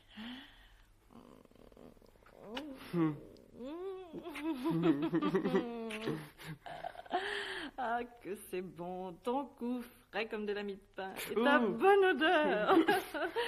Oh, tu m'aimes, hein? Moi, je t'aime chaque jour un peu plus. Je suis si seule. Je crois que je t'ai jamais tant aimé qu'aujourd'hui. Puis moi, au moins, hein? Quand tu m'embrasses, je te dis pas comme ton père que t'es un petit plotteur. Dis cela en rigolant. Oh, pas tant que tu le crois. Alors tu veux que je lui demande de nous laisser aller au Havre? Non, c'est inutile après le drame qu'il en a fait il y a un mois. Tiens, à cette place même, pendant que tu étais endormi. Il avait les larmes aux yeux. Pourquoi? Oh, parce que tu acceptais de le quitter pour rentrer avec moi à Paris. Oh, tu lui diras pas que je te l'ai dit, hein? Écarte-toi, je l'entends. S'il te voit faire câlin, il y aura encore des réflexions. C'est décidé. Tu ne veux pas que je lui en parle? Si tu veux, mais sans en avoir l'air. Seulement pour voir ce qu'il répondra, hein? Oh, et surtout, que ça ne paraisse pas venir de moi. Un monsieur Mauduit a téléphoné pour savoir si oui ou non vous acceptiez de vous charger de son affaire. Non. Il semblait tenir beaucoup à un oui. J'aime refuser. Bon, alors s'il rappelle quand vous êtes en haut, faudra-t-il vous prévenir? S'il vous plaît. Quand on refuse, il faut se donner le plaisir de le faire soi-même. Oui. Et puis non, je m'en fous trop. Répondez-lui à ma place. Quelle raison donnerais-je à votre refus? Aucune, je n'ai pas donné de raison. Et s'il insiste? Raccrochez. Pourquoi est-ce que tu refuses? Je t'ai déjà dit que je ne plaide que pour des gens qui me paraissent être dans leur droit. Et il n'est pas dans son droit? Tout le monde est dans son droit, mais son droit à lui ne me plaît pas. Mais moi je trouve ça idiot que tu refuses. Alors tu ne t'es pas fait avocat pour gagner de l'argent? Cette observation est signée. Déjà l'autre jour, tu disais que Mademoiselle Bastien est une poire. Mademoiselle Bastien s'occupe d'œuvres sociales avec une générosité et un désintéressement rares. Cela suffit pour que tu la juges une poire. De même qu'à tes yeux, un homme d'esprit est un pauvre clown et un homme qui met dans sa vie de la poésie un cinglé. Oh voyons, Gilou, on peut penser certaines choses et ne pas les dire. Vous aimez bien le gronder, hein? Sauf quand c'est moi qui le gronde, bien entendu. Dans ces cas-là, ce petit monsieur a toujours raison. Mais ne jugez pas trop mal notre enfant. J'ai trouvé dans ma chambre un bouquet de mimosas. C'était un cadeau de Gilou. Oui, un sourire sarcastique. C'est tout ce que ça vous inspire. Un jeune garçon qui vient de faire une bêtise achète un bouquet à sa mère, cela est classique. Devrait y avoir honte d'interpréter ainsi et devant lui le geste de cet enfant. Et tout jeune garçon qui vient de faire une bêtise passe le bras dans le bras de sa mère. Cela aussi est classique. Oui, oh, tu as raison de retirer ton bras, mon chéri. Tu sais bien que ton père trouve ridicule qu'un enfant aime sa mère. N'importe. Quel profond psychologue vous êtes. Je comprends ce que j'aime et ne comprends pas ce que je n'aime pas. Et comme j'aime peu, au bout du compte, je ne comprends pas grand-chose. Les années passent, et cependant, touchant les âmes, je vais toujours de ténèbres en ténèbres. Il m'arrive de faire sur elles d'étonnantes et enfantines erreurs. Mon père prétend que les hommes qui sont tenus d'être psychologues par profession, les avocats, magistrats, confesseurs, romanciers, dans leur vie privée, ne voient pas ce qui crève les yeux. Il y a aussi, selon la phrase célèbre, les mères qui croient qu'elles connaissent leurs fils parce qu'elles reprisent ce qu'elles sont. Comme il y a les pères qui croient qu'ils s'occupent de leur fils parce qu'ils lui disent en lui tapant dans le dos « Tiens-toi droit, mon enfant !» toucher. Je comprends ce que j'aime et ne comprends pas ce que je n'aime pas. Je t'ai déjà défendu de chanter cette chanson quand je suis là. Qu'est-ce que c'est? C'est une chanson malpropre? Puis c'est une chanson niaise. Je préfère encore une nation de canailles à une nation de benets. Il y a 2 ans, Gilou achetait aux chanteurs de rue des romances sentimentales écrites par des illettrés et imprimées avec 10 fautes d'orthographe. Aujourd'hui, il rapporte des chansons dites de jeunes, écrites également par des illettrés avec le même nombre de fautes d'orthographe, et qui sont encore plus provocantes que les autres parce qu'elles ont des prétentions éducatives et sublimes. Et ne dites pas que cela est de son âge. Quand j'avais l'âge de Gilou, cette chanson m'aurait été queurée, comme elle. Marie, en sortant, fait un signe de connivence à Gilou. Dans le sens « ne te frappe pas, tu sais bien que ton père a ses lubies ». Tiens, c'est un billet de la loterie nationale que j'avais acheté. Mais puisque tu me l'as défendu, je te le donne. Tu fileras un pauvre. Brave Gilou, tu es quand même un gosse bien, quelquefois. Alors embrasse-moi. Tu ne m'embrasses jamais, ton fiston. J'ai embrassé le fiston à son réveil. Au réveil, ça ne compte pas. Si tu ne m'as pas embrassé avant que j'ai dit 20, tu vas voir. 1, 2, 3. Tu m'aimes? Moi, je t'aime tous les jours davantage. Jamais je ne t'ai tant aimé qu'aujourd'hui. Diable. Tu te moques. Même si j'avais une petite sœur, je t'aimerais plus qu'elle. Pauvre petite sœur, inexistante et déjà escamotée. Oh, encore affiche de moi. Tu m'embrasses tant que j'en suis à me demander si je ne viendrais pas de te donner, sans y prendre garde, un paquet de cigarettes. Ou si tu n'en désirerais pas un. Écoute, mon vieux, tu es assommant avec tes coups de coude. Tu fais mal, sais-tu ce que ça veut dire exactement, ces bourrades? Ça veut dire je suis trop bête pour trouver quoi lui répondre. Alors je lui réponds comme ça. Les garçons bouchés se donnent des bourrades tout à fait de cette façon. Alors je suis bête? Cela t'arrive. Mais, vraiment bête? Ou bien tu me le dis parce que tu m'aimes? Comment cela? Bah, tu ne te souviens pas, à Marseille? Tu me disais que j'étais bête, moi je protestais. Alors tu m'as expliqué, tu ne comprends donc pas, je te dis que tu es bête parce que je t'aime. Ah oui. Oui, je me souviens, je t'ai dit ça.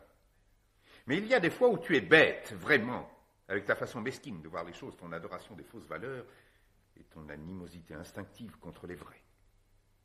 Cette sorte de mauvaise qualité qui perce trop souvent en toi. Oh si, tu fais attention à tout ce que je dis. Je t'aimerais bien peu si je ne faisais pas attention à tout ce que tu dis. Enfin. Tu es gentil quand même. Non, tu me dépeignes. Ah, j'aime te dépeigner. Eh bien, dépeigne-moi un peu, mais pas l'arrêt. Que ta mère est agaçante à vouloir que tu te colles les cheveux. Tu es beaucoup mieux avec les cheveux ébouriffés. Je me sens porter bien davantage à m'occuper de ton éducation quand tu n'as pas un brodeau sur les cheveux comme un groom d'hôtel. C'est incroyable comme les mères qui savent si bien ce qui leur va à elles peuvent manquer de goût quand il s'agit de leurs garçons. Maman trouve que les cheveux ébouriffés, c'est mauvais genre. Ouais. L'arrêt, ça fait sérieux? Hélas, le sérieux n'est pas là. Moi, je voudrais que tu aies les cheveux en chien fou et que tu sois sérieux. Mais tout ce qui est sérieux te fait bâiller. Comme il y a certains hommes, tout ce qui est tendre les fait rire. Quand on explique quelque chose à une femme, même si elle ne comprend pas, elle écoute. Elle trouve une réponse. Toi, tu détournes la tête. Et tu parles d'autre chose. Tu as une façon de relativiser tout mot un peu profond que je te dis, de le rendre inexistant, soit en n'y répondant pas, soit en répondant à côté. Et nous retombons toujours au silence et à l'attente de ton bâillement ou à tes petites inepties. Et tout meurt ainsi, faute de prise sur toi. Et pourtant, j'aurais voulu faire de toi un homme. Moi, j'aimerais mieux être une femme pour couper au service militaire. Tu vois comme tu es? Toujours à répondre frivolement. Et pis que frivolement, couper à quelque chose. Voilà toute votre ambition, à vous autres, garçons de 1940. Moi, j'ai de l'ambition. Tu me disais l'autre jour, je n'ai pas d'ambition. Ah oui, c'est vrai. Alors, tu veux que je te parle sérieusement? Certes. Alors, tu me gronderas pas. Tu seras grondé si tu mérites de l'être. Bah, bourreau. Bourreau. Ah, magnifique, Molière a passé par là. Oh, beauté de l'enseignement secondaire. Non, je ne te gronderai pas, ne fût-ce qu'à cause de bourreau. Alors, ah, et puis non, tu vas me gronder. Promis que non, parle. Est-ce que tu es bête de ne pas te remettre avec maman? Je suis sûr qu'elle serait contente. Mon vieux, là, tu parles d'une question que tu ne connais pas. Il y a un immense intérêt dans maintes choses de la vie à ce que ces choses soit sectionné nettement et sans bavure. Mes rapports actuels avec ta mère ont été décidés entre nous il y a 2 ans, sans difficulté. Supposez qu'ils aient quelques inconvénients. S'ils étaient autres, ce ne sont pas des inconvénients, ce sont des drames qu'ils créeraient. Il peut sembler étrange que je sois avec elle comme je le suis. En fait, j'agis avec une extrême sagesse. Tu pourras au moins être plus gentil avec elle. Quand tu m'as écrit de Marseille l'autre jour pour l'explication de ma version latine, tu n'as pas mis d'amitié pour elle dans la lettre. Elle l'a lue et a été vexée. Je ne vois pas pourquoi ta mère lit les lettres que je t'écris. Elle les lit toujours. Et elle se vexe à cause d'une pareille bêtise. Mais elle s'est vexée aussi parce que tu n'y avais pas écrit à elle. Je t'écrivais pour un objet déterminé. Ton devoir de latin. Elle, je n'avais pas de raison particulière de lui écrire. Oui, mais en ce moment-ci, elle est malade. Elle a besoin de petites choses qui lui fassent plaisir. Ne nous étendons pas trop sur la maladie de ta mère. La mienne m'a raconté que lorsqu'elle était petite, il lui arrivait de se mettre des bandages à une jambe sans être le moins du monde blessée pour se rendre intéressante et se faire plaindre. Ta mère s'ennuie à Cannes et rêve de Paris. C'est là sa maladie. Elle dit qu'elle est déçue. Les gens qui sont déçus méritent toujours de l'être. Mais tu ne vois pas qu'elle est malheureuse? Je ne vois pas qu'elle est malheureuse parce que je ne veux pas le voir. Être malheureux, c'est se croire malheureux. Ces fantômes de chagrin ne valent pas le respect. Et puis, qu'elle souffre donc un peu. La douleur est plus apaisante que la joie. Si elle t'entendait. Elle et moi, nous sommes de vrais bons amis et rien de grave ne nous sépare. Par moments, elle m'en veut un peu de t'aimer et que tu me le rendes. Il arrive quand tu m'embrasses en sa présence que je crois sentir en elle un frémissement. On dirait que je n'ai pas le droit de recevoir ses baisers. Et moi, par moments, je lui en veux un peu, que tu l'aimes. Mais au fond, je lui suis reconnaissant de t'avoir aimé et bien aimé. Comme elle est contente, elle aussi, j'en suis sûr qu'il y ait un homme qui t'aime et qui, justement, se trouve être ton père. Si encore tu vivais avec nous. Mais elle n'a personne avec qui causer. Au Havre, elle aurait mes grands-parents. Au Havre? Sous les bombes d'avion et avec les Anglais toujours prêts à débarquer? Ça, c'est des bourgs. Ce ne sont pas des bourgs du tout. Oh, et puis au Havre, il y a la vie et bon marché. Tiens, le kilo d'endives. Je te prie de ne pas me parler d'endives. Ah. Mais à ces endives, je devine ta mère, je commence à comprendre. Avoue que ta mère s'est mis maintenant le Havre dans la tête. Et que c'est elle qui t'envoie me tâter. Pas du tout. Tu mens mal. On ment mal quand on ment au profit d'un autre que soi. Eh bien, je t'interdis ce rôle d'intermédiaire. Ma parole. Si ta mère n'était pas une personne tranquille, je finirais par croire qu'il y a quelqu'un sanité romanesque dans sa rage de s'en aller d'ici. Mais la question du Havre, si question il y a, va être rapidement réglée. Marie! Oui? Qu'est-ce qu'il y a? Oui. Il paraît qu'il y a une idée du Havre qui flotte dans l'air, mais je serai très ferme là-dessus. Paris encore, à la rigueur, mais le Havre, avec les avions, les risques de débarquement, la situation sanitaire qui est mauvaise, je suis constamment en rapport avec l'agence Havas de Marseille et je sais qu'il est question d'évacuer les enfants des ports de l'Ouest. C'est entendu. Je ne suis père que depuis 2 ans, mais maintenant je le suis. J'ai le devoir et le droit de protéger mon fils contre qui que ce soit, fût-ce contre vous. Même s'il n'est pas tout à fait ce que je voudrais qu'il fût. Même si bien des fois il me rebrousse et m'attriste. Vous n'irez pas au Havre. Vous ne pourriez y aller que grâce à moi. Car les trains de réfugiés étant supprimés, il vous faut un laissez-passer. Difficile à obtenir. Que vous êtes incapable d'obtenir par vos propres moyens. Et que seul je peux vous obtenir par Havas et par Maurice Routier. Ainsi vous disposez de nous à cause de votre situation sociale. Oui, je dispose de vous à cause de ma situation sociale. À cause de mon argent, même. Pourquoi ne le dites-vous pas? Vous le pensez. Vous m'avez donné un pouvoir sur vous. Vous me l'avez donné dans les formes. Puisque vous m'avez signé une délégation de puissance paternelle sur Gilles. Vous m'avez donné un pouvoir, j'en use. Ne revenez pas sur ce sujet. Si vous êtes capable de parler d'autre chose en ce moment, causons tranquillement, comme si de rien n'était. Sinon, remontez dans votre chambre. C'est ce qui sera le mieux.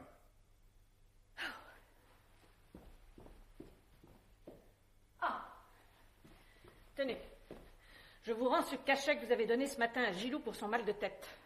Il me l'a rapporté parce qu'il y a marqué dessus « Ne pas donner aux enfants ».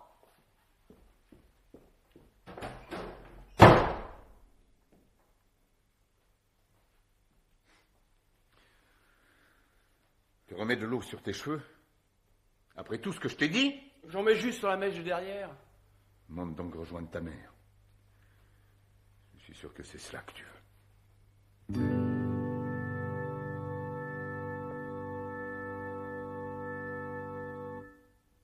Un mois plus tard, au début de janvier. Tiens, Donorex, passe-moi ta femme. Passe-moi ta femme. Ah, je l'ai déjà vu, ce film. Mais je vais y retourner. Ah, c'est bien. C'est tellement idiot. De mon temps, on aurait dit c'est idiot, donc c'est mauvais. Aujourd'hui, on dit c'est idiot, donc c'est bien.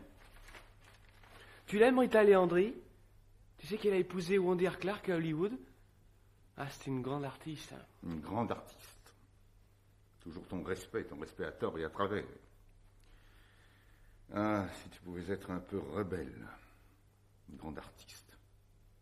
Tu l'as vu jouer? Non, mais c'est marqué sur le journal. Dans le journal. Et non sur le journal. Combien de fois faut-il te le répéter? Mais tout le monde dit sûr. Notre prof dit sûr. Et le prof, c'est ce qu'il dit, au moins, il me semble. Tout le monde se trompe. Dire sur le journal est aussi incorrect et aussi vulgaire que dire le 5e ou le Colidor. Oh, il n'y a que toi qui parles en bon français. Ah, si j'étais quelqu'un d'étranger à la maison, tu m'écouterais. Je serais l'inconnu, le séduisant, le dangereux, peut-être, mais je suis le père. C'est-à-dire celui qu'on ne prend pas au sérieux. Oh, évidemment. Que demain je plaide une cause retentissante et que ma photo soit dans Paris Soir accompagnée de 3 lignes flatteuses, de ce jour même, tout changerait. Ce que je dis cesserait d'être dérisoire pour toi. Voilà où nous en sommes. Mes rapports avec mon enfant et la possibilité qu'il devienne quelqu'un de bien dépendent du fait que ma photo paraisse ou non dans Paris Soir. Tu gémis, je voudrais te voir tous les jours, ou bien tu glisses avec une gracieuse perfidie, je me suis un peu ennuyé de toi cette semaine. Tu me demandes de sortir avec toi, tu m'as huri de baisers implorant pour que je te tienne compagnie au studio. Et puis quand je suis là, tu lis le journal. Une journée où tu n'as pas lu le journal en ma présence est une victoire. Et quand tu lis le journal, plongé là-dedans comme un goré dans du fumier, on te ferait une pointe de feu, tu ne broncherais pas. Tu te complais dans des choses que moi, je ne puis imaginer seulement sans me sentir souillé. Tu m'entends? Laisse ce magazine. Faut être un arriéré pour prendre plaisir à ces ordures-là. Alors qu'est-ce que tu veux que je fasse? Il n'y a donc dans la vie que la lecture des journaux? Tu sais bien que j'aime bouquiner. Tu appelles ça bouquiner? Tout est défendu. Il y a un mois, tu nous as défendu d'aller au Havre. Maintenant, on ne peut plus lire le journal. On ne peut pas écouter la radio. On ne peut plus jouer aux cartes. Tu as fait une scène à maman parce que je jouais tous les soirs avec elle à la belote. Un garçon qui se respecte a autre chose à faire qu'à jouer à la belote. Faire quoi? Ouais, tu voudrais que je fasse du sport. Le sport, c'est bien, mais la belote, c'est mal. Pourquoi? Je suis là d'essayer de te faire sentir des choses que tu devrais sentir de toi-même. Là de me donner du mal pour quelqu'un qui sans cesse me trahit. Moi, je te trahis? Tu me trahis en étant ce que tu es. Il y a 2 ans, quand je t'ai repris, tu avais 12 ans. C'était un peu jeune pour qu'on puisse se faire une idée de toi. Puis, je t'ai perdu de vue pendant toute l'année que j'ai été mobilisé. Quand nous nous sommes retrouvés il y a 5 mois, tu ne m'as pas déçu, au contraire, tout nouveau, tout beau. Mais ensuite, je t'ai connu. Et il a fallu déchanter. En somme, il n'y a que 5 mois que je te connais. Et plus je te connais, plus je trouve qu'il y a peu de choses en toi qui méritent d'être connues. Mais qu'est-ce que tu veux? Je suis comme je suis. Je songe à ces petits feuillets où j'avais noté des remarques sur ton caractère, des conseils à ton intention, des règles de vie. Quand je t'ai dit, veux-tu que je te les lise? Tu m'as répondu tout à l'heure. C'était quand même mieux que de me répondre la barbe, comme je croyais que tu le ferais. Mais le temps a passé. J'ai vu que tu n'y pensais plus, que cela ne t'intéressait pas, que mes paroles seraient sans importance et sans effet. Elles tomberaient sur toi comme la pluie sur la mer. Et je n'en ai plus reparlé.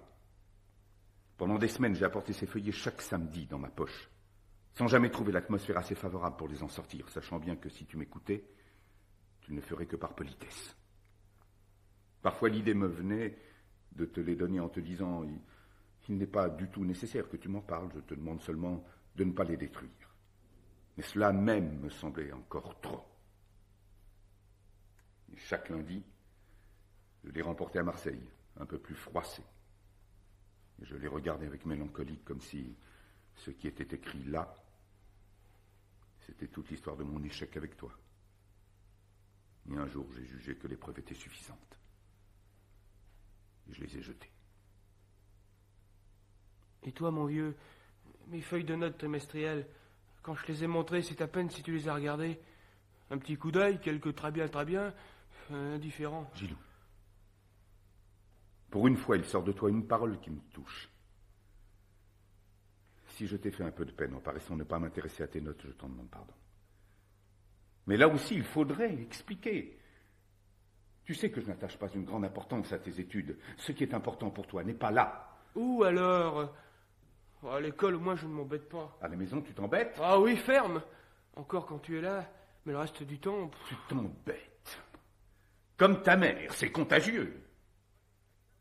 Moi, je ne me suis jamais ennuyé dans toute ma vie. Pas une heure, même quand j'étais gosse. Il y a toujours une façon intelligente de ne pas perdre son temps. On ne s'ennuie jamais quand on fait de grandes choses. Sais-tu qui a dit cela? Balzac. Il est bon, Balzac? Il est bon, Balzac. On dirait que tu parles d'un camembert. Quelquefois, ainsi, tu m'offres des tentations. Tu as l'air de t'intéresser. Il est bon, Balzac. C'est vrai que c'était un mec trapu, Condorcet. Je te réponds, mais je vois aussitôt que tes yeux errent, que tu t'en fiches, et que tu as dit cela comme tu aurais dit autre chose. Dans les bois en Alsace, la nuit, les types du régiment demandaient sa suie pour savoir si les camarades derrière eux n'avaient pas perdu le contact. Eh bien, toi, tu ne suis pas. Que c'est difficile, douloureux, cet effort sans espoir pour toucher avec des mots un autre être. Et c'est là, cependant, qu'est la vie. Alors, Balzac... Eh bien, oui. Il est bon, Balzac. Mais à quoi reconnais-tu qu'un livre est bon ou mauvais? Non, mon vieux, ça c'est trop compliqué. Je ne veux pas la peine que tu m'expliques. Je me le ferai expliquer par le prof. Ton prof est un âne. Tu es jaloux de mes professeurs. C'est de toi, cela? Ou de ta mère? Pourquoi de ma mère? Je reconnais en toi les passages de ta mère, comme on reconnaît la biche dans la forêt à ses foulées.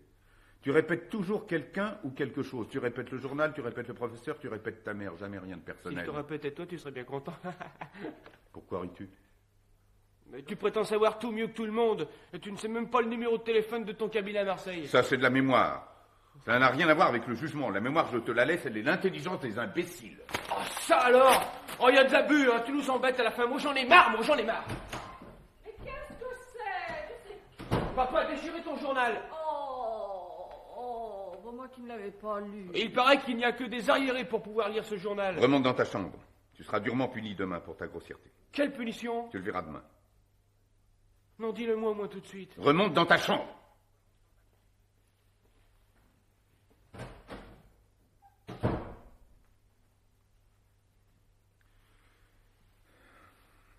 Mon fils est pour moi une cruelle épreuve.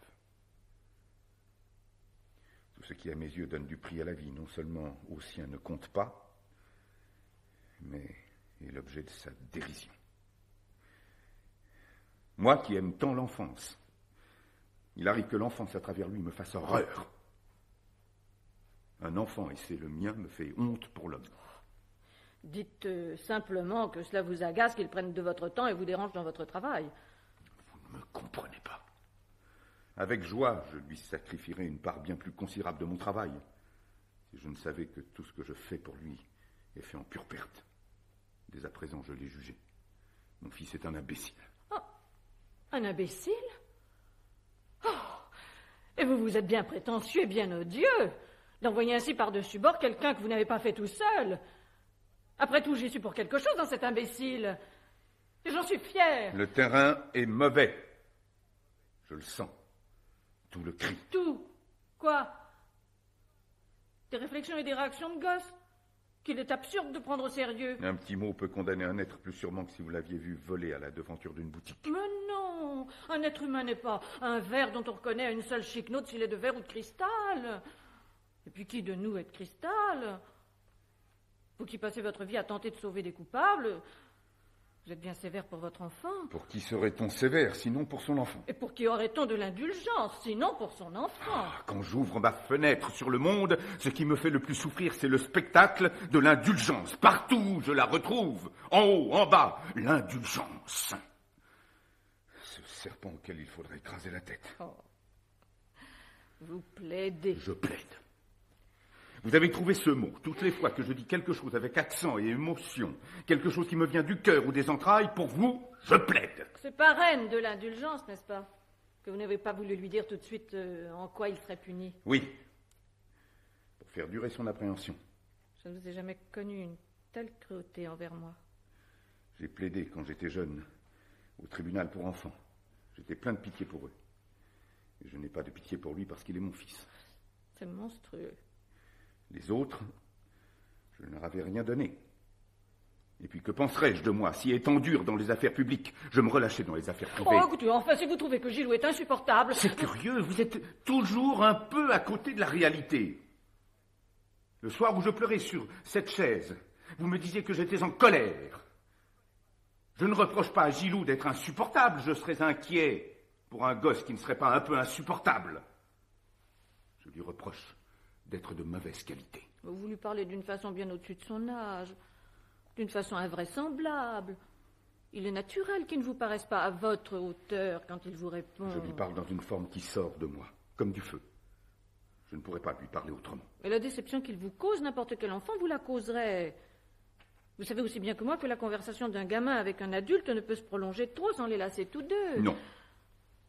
Du temps du tribunal pour enfants, j'ai connu des enfants et des enfants du peuple qu'on pouvait entretenir pendant 1 heure, sans lassitude, bien plus avec goût et intérêt. Ils étaient fins. Ils réagissaient juste. Ils avaient des trouvailles de sentiments ou d'expression, une espèce de génialité. Non seulement Gilou n'est pas d'un bon métal, mais il manque cruellement de génialité. Vous n'étiez pas si féru des enfants quand vous abandonniez votre fils pour 12 années. Sans vous soucier seulement du prénom qu'il porterait. Comme on laisse à la cuisinière le soin de donner des noms aux petits chats. Pauvre petit misérable, au-dessus de qui tourbillonnent des forces affreuses de malheur et de mort. Et son père vient y ajouter encore du mépris. Le mépris est en vous comme une maladie. Que ne puis-je inoculer cette maladie-là à ma nation? Je voudrais être pour elle un maître du mépris. Oh, quel langage! Je parle le langage des hommes qui sont des hommes, non celui des singes et des roquets. C'est pourquoi il y a tant de gens qui ne m'entendent pas. J'ai peur pour cet enfant. Car il n'y a plus la moindre possibilité de douceur où est le mépris. Ne parlez pas mal du mépris. Avec le pouvoir et du mépris, on ferait sauter la terre. Il ne s'agit pas de la terre, mais de notre fils. Tout le monde me fait des compliments sur lui. Vous seul. L'autre jour, Madame Beaufumé lui a donné une série de timbres rares, et comme je lui disais, je suis confuse. Il n'y a aucune raison. Elle m'a répondu, il a une telle gentillesse que c'est un véritable devoir que de lui faire plaisir. Mais cette gentillesse n'est pas en cause. Quand il ne m'écœure pas, je le trouve exquis. D'ailleurs, c'est plus que de la gentillesse. Vous savez bien comme il est affectueux. On ne fait pas une nation avec des hommes affectueux. Il est ponctuel, soigneux, serviable. Il a toujours été ainsi. Toujours. Qu'en savez-vous? Vous ne le connaissez que depuis 2 ans. Il a de la finesse. Le chien qui fait celui qui boite pour n'être pas battu. Et de l'intelligence. Enfin, de toute la maisonnée, cuisinière y comprise, c'est lui qui s'y reconnaît le mieux dans les tickets d'alimentation. Oh, je sais aussi qu'il est incomparable pour débrouiller le fil téléphonique quand celui-ci est entorti. Vous pouvez rire, on n'est pas un sot quand on a les notes qu'il a. Et les félicitations du directeur de l'école en fin d'année. 17 de sciences naturelles, 18 de latin, 18 d'histoire et de géographie. 18 d'instruction civique, plus 25 de chant, plus 50 de cosmographie, plus 75 de notions d'hygiène, tirer une barre et additionner, total 0. Total, un médiocre. Au total, un enfant qui n'est peut-être pas un enfant prodige, mais qui est un enfant parfaitement sain. Oui, nous le savons. C'est un enfant parfaitement sain. Si au moins il ne l'était pas. S'il avait une passion, la fugue, le vol, la mythomanie. Mais il est lisse. Et sur ce lisse, en vain, je cherche à m'accrocher, et je glisse. Je n'accroche pas. Plat, comme ses cheveux plats, et ses traits fades et mous. Le visage que vous avez mis en moi il y a 15 ans. Et ses mains veules de petits Parisiens, ses mains blanches, trop fines, d'enfants élevés par des femmes. Oh oh, vous osez? Où étiez-vous, vous, pendant qu'il était élevé par les femmes? L'avantage d'être père, c'est qu'on peut toujours se dire de ses enfants, s'ils ne tournent pas bien, qu'ils ne sont pas de vous. Oh, ceci est le bouquet. Je ne me serais jamais permis de concevoir une telle pensée. Mais elle est d'Euripide, qui est un auteur classique. Et puisqu'écrit un auteur qui est classique, et par cela même admirable, et requiert une adhésion absolue. Votre persiflage me fait horreur. Et horreur, votre injustice à l'égard de ce petit, vous qui pourtant par votre métier travaillez dans la justice. Les enfants. Nous autres, nous rêvons toujours de faire sortir un jour quelque chose de grand d'une de ces petites molécules informes. Et quand un de ces enfants est le nôtre. Or, voici mon expérience, ma culture, 25 ans de réflexion sur le monde et de jeu contre les hommes. Il y a un enfant dont c'était le destin à double titre, que je lui communique tout cela, puisqu'il est de mon sang et que je l'aime, et c'est précisément en lui que je ne peux pas le faire. Parce qu'il est bête, et parce qu'il est bas. Comment n'en avoir pas de rancœur? Comment n'en devenir pas injuste? Et pourquoi donc m'occuperais-je de lui s'il est un médiocre? Il faut que les choses aient une raison d'être. Surtout lorsqu'elles vous sont lourdes. Et celle-ci n'en a pas. Maintenant encore, il a la gentillesse de son âge. Mais à 30 ans, que sera-t-il? Ne vaudrait-il pas mieux que je m'achète une tapisserie des Gobelins? C'est une fois pour toutes. Belle. Et qui me fera plaisir toute ma vie. À engouffrer ma force, mon temps, mon argent dans un sac troué où il n'y aura jamais rien. Oh, taisez-vous. Vous n'êtes pas... Oh. Et la voie de la nature, alors ça n'existe pas. Qu'est-ce que c'est que ça, la nature? Il y a tout dans la nature. Vous avez pris votre fils comme on prend une maîtresse, comme ça, pour sa bonne mine, dans une station de métro. Ah non, non, ça... Vous n'êtes pas un père. Vous avez raison, je ne suis pas un père. Je suis un homme qui choisit. Alors, puisque vous en convenez, intéressez-vous à lui matériellement. Si vous l'aimez encore assez pour le faire, mais cessez de vouloir modeler cette petite âme selon vos excentricités.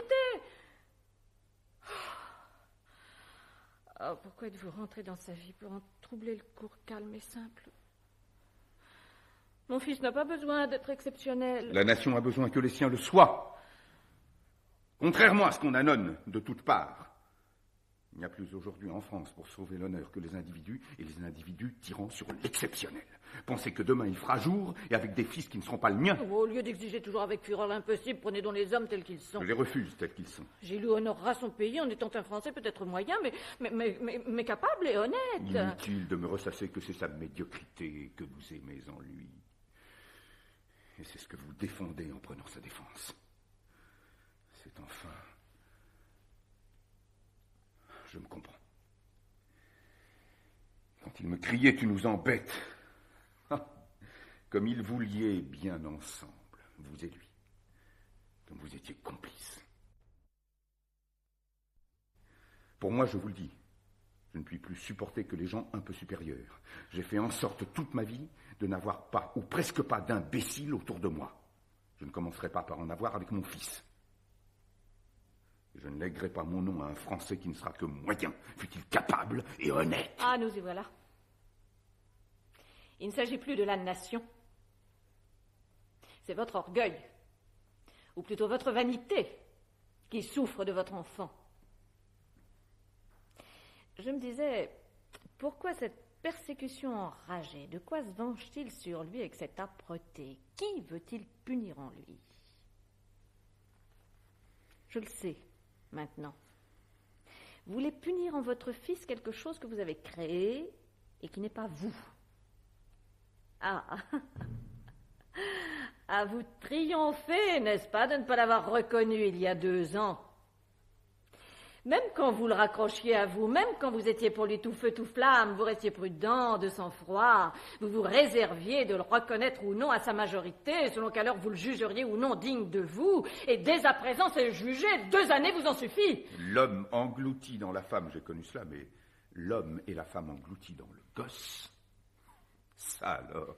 Et Dieu sait pourtant, le pauvre petit, s'il s'efforce de vous ressembler. Il s'efforce de me ressembler. Je me disais encore hier, si naïvement tu ne trouves pas, papa et moi, on a tout à fait le même caractère. Il n'est pas difficile. À tous, c'est papa par-ci, papa par-là. Hein? Telle qu'était ma vie pendant ces 12 ans de votre absence. Aucun homme, durant ce temps, ne s'est occupé de Gilou.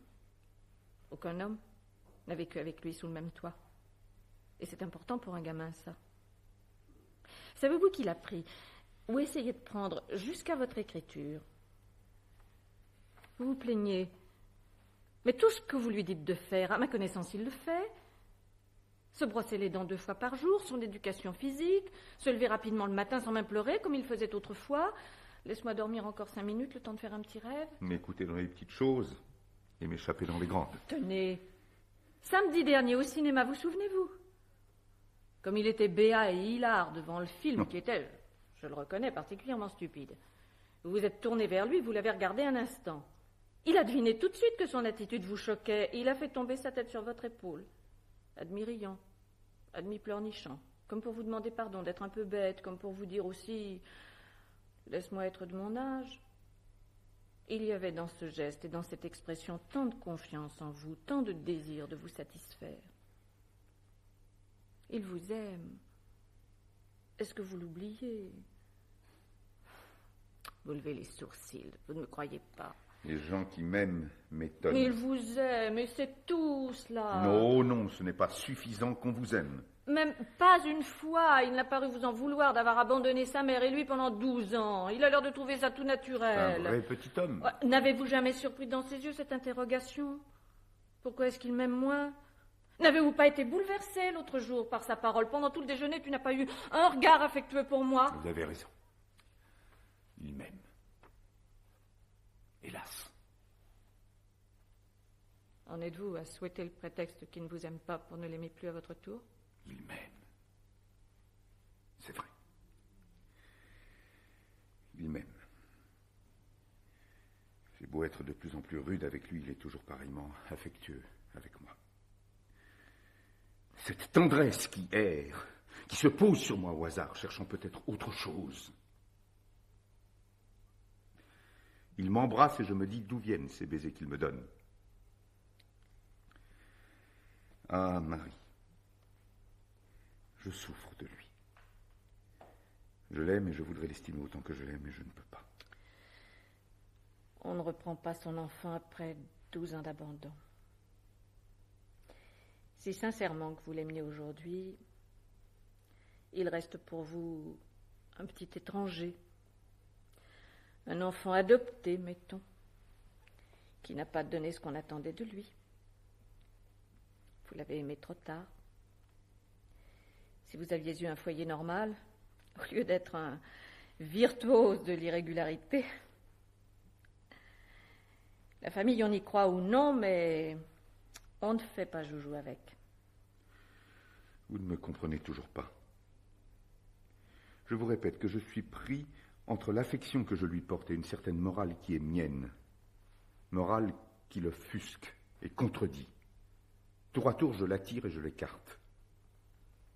Un être qui sans cesse s'épuise et se reforme en vous. Je l'aime et je n'aime pas sa présence. Je me sacrifierai pour lui s'il le fallait. Il m'est arrivé de changer de trottoir en l'apercevant dans la rue. Tantôt je me dis qu'il soit ce qu'il devrait être ou qu'il ne soit pas, et tantôt qu'il soit ce qu'il est, pourvu qu'il parle et se taise et chantonne et dorme dans la maison que je lui ai donnée. À ce moment, Gilou apparaît sur le seuil de la porte et s'y arrête. Je peux reprendre mon quadrimoteur? Ton quadrimoteur? Sur la chaise. Ah. C'est cet avion en papier, ton quadrimoteur? Il ferait bien de manger beaucoup de soupe pour grandir un peu. Tu veux pas me dire ma punition? Pas de punition. Oh, chic, t'es un brave gars! Ah, tiens, je te fais cadeau de mon avion. Marie est sortie.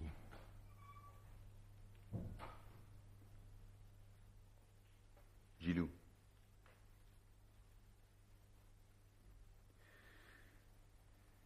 Depuis 3 mois que vous êtes à Cannes, je te le dis, je n'ai pas eu le bonheur de toi. Tu n'es pas comme tu devrais être. De sorte qu'à mon tour, je ne suis pas comme je devrais être avec toi. Je le sais. Je devrais t'aimer davantage. Mais comment? Tandis que je te vois si indigne. T'aimer davantage, quelquefois, je le crois possible. Il y a comme de faux départs. Et puis je ne peux pas. Alors je t'évite. Pour n'avoir pas à te montrer une froideur qui t'étonne. Et je suis triste. Triste que tu sois ce que tu es. Triste de ne t'aimer plus autant que naguère. Triste de sentir que je retourne un peu contre toi tout ce que j'ai fait pour toi avec tant de ferveur inutile. Je me rappelle ce dimanche d'avril, pendant ma dernière permission. Ce dimanche de beau soleil où nous avons été sur les quais te chercher des livres. Quelle légèreté! Quelle jeunesse, quelle certitude de ne jamais mourir, comme j'étais content que tu sois à moi.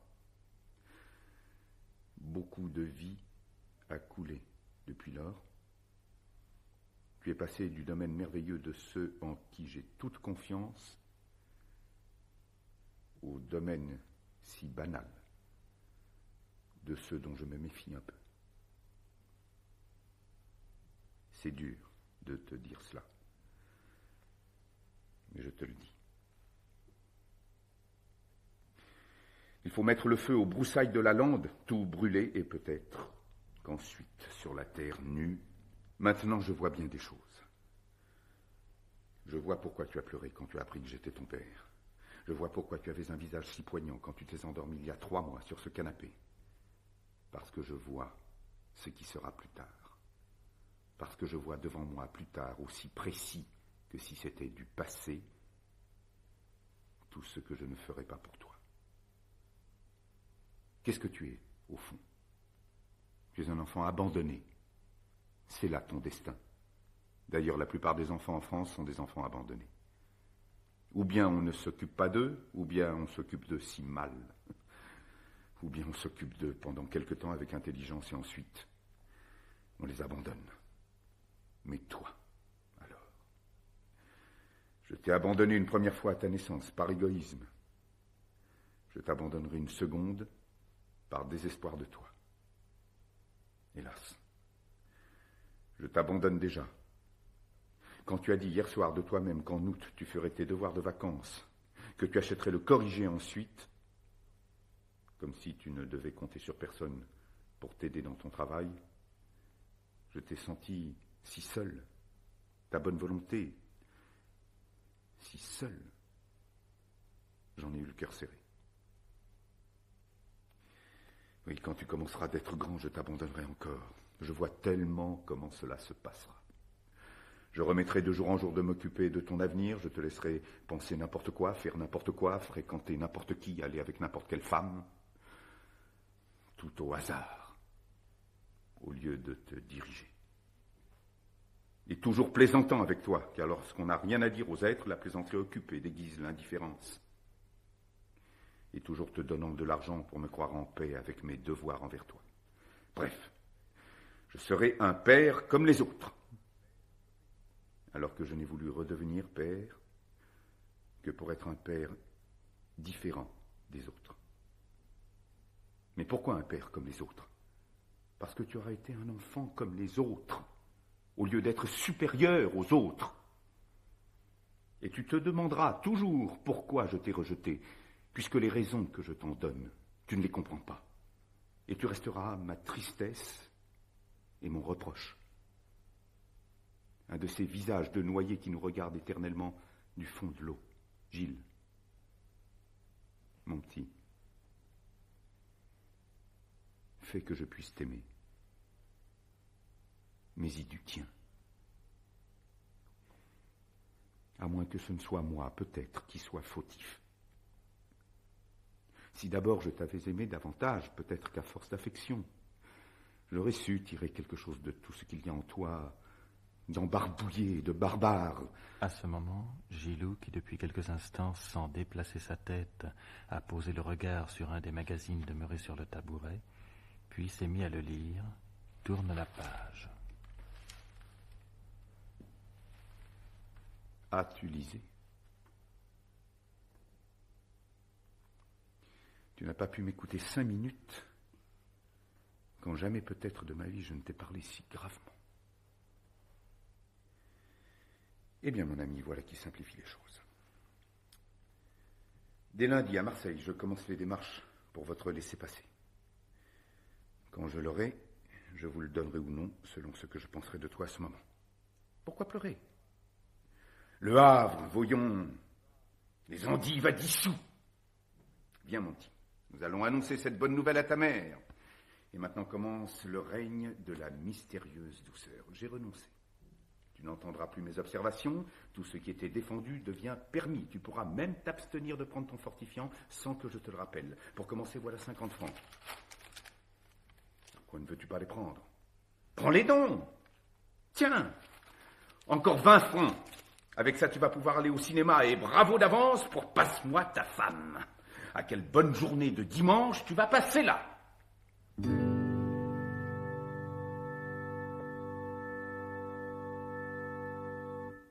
3 semaines plus tard, à la fin de janvier, Georges, Gilou et Paulette entrent en portant 3 valises. Marie les suit. Je ne sais pas pourquoi tu as voulu qu'on descende ces valises. Le porteur les aurait prises au premier. Et s'il ne vient pas? Tu dis toujours que les gens de par ici sont inexacts. Nous serons peut-être obligés de les porter nous-mêmes à la gare. Mais je ne veux pas qu'on nous voie porter des valises dans la rue. Nous aurions l'air d'avoir voulu faire l'économie d'un porteur. On s'en fiche des gens de Cannes à présent. Ah ça? Tu peux être sûr que voilà une région où je ne reviendrai de ma vie. Mais quand même, il faut être correct. Jusqu'au bout. Ah, écoute, je vérifie si j'ai bien les billets et le reçu de la malle en petite vitesse. Poulette, donnez-nous donc ici un peu de café, hein, on a le temps. Pourquoi du café? Puisqu'on a pris le petit déjeuner il y a 1 heure. Mais il faut se soutenir pour le voyage. Ah, et tu me feras penser à acheter à la gare des pastilles de menthe. Tiens, on entend siffler les trains d'ici. Ah, je ne l'avais jamais remarqué. Moi, depuis le premier jour qu'on est ici, je les ai entendus. Et j'aimais bien les entendre. Les femmes pensent toujours, quand un train siffle, combien emporte-t-il d'espoirs déçus, de rêves irréalisés. Mais pourquoi ne pense-t-elle pas, quelquefois, à tout ce qu'il emporte aussi d'espoirs réalisés? Notre joie fait plaisir à voir. Oh, n'y voyez pas autre chose qu'une simple réaction nerveuse contre votre air lugubre. Vous êtes tellement silencieux. Tout ce que j'avais à vous dire est dit. Envoie-nous dès demain une carte interzone. Je n'aurai sans doute pas plus à vous dire qu'aujourd'hui. Oui, mais on verra ton écriture. Et faites bien attention. Hein. Pour les nôtres, toujours comprendre le contraire. Si je vous mets ravitaillement difficile, ça voudra dire ravitaillement facile. Si je vous mets père souffrant, ça voudra dire qu'il est en bonne santé. Les enfants s'amusent. C'est curieux. Vous ne voulez pas comprendre que ces cartes peuvent être lues. La santé de votre père intéresse au plus haut point les Allemands. Maman a raison. D'abord, c'est toujours comme ça qu'on fait dans les romans policiers. Et surtout, souviens-toi bien, si je mets ma signature à gauche, c'est qu'on aura été bombardé. Oh, tu viens de taire. Et dis donc, maman, si on est bombardé, est-ce qu'elle a une cave au moins à la maison de grand-père? Bah, bien sûr. Et je t'ai déjà dit qu'elle est à 3 kilomètres de la ville. Là, on ne risque rien. D'ailleurs, si on devait risquer quelque chose, je ne t'emmènerais pas, voyons. Faut penses-tu qu'on nous bombarde? Il ne manquerait plus que ça, une maison que ton grand-père a fait construire avec 40 ans de travail. Tu crois, toi, qu'on sera bombardé? Je vous ai déjà dit 50 fois que je crois que cela est probable. Vous prévoyez toujours le pire. Au moins, ne le dites pas si vous le prévoyez. On fait venir les choses quand on en parle comme ça. Et dire ça à un enfant, c'est... Tu te rappelles, avant la guerre, tu m'as grondé parce que je t'avais dit, toutes les fois que tu parleras de la guerre comme si elle devait avoir lieu, tu auras un gage. Et la guerre a eu lieu. Cette fois-là, tu avais raison. J'ai toujours raison. Et tu nous as toujours pas dit quand on se reverra. Tu laisses ça dans le vague? Dans 3 mois? 3 mois. Quoi? Encore plus tard? Tu penses que la guerre ne sera pas finie dans 3 mois? Il y a une prédiction qui dit... Oh, tais-toi! Même si la guerre dure plus longtemps, il faut espérer que d'ici là, les prisonniers évadés auront le droit de rentrer en zone occupée. N'est-ce pas? Espérer n'est pas défendu par les lois. Ce serait trop affreux si on ne pouvait pas espérer. N'est-ce pas?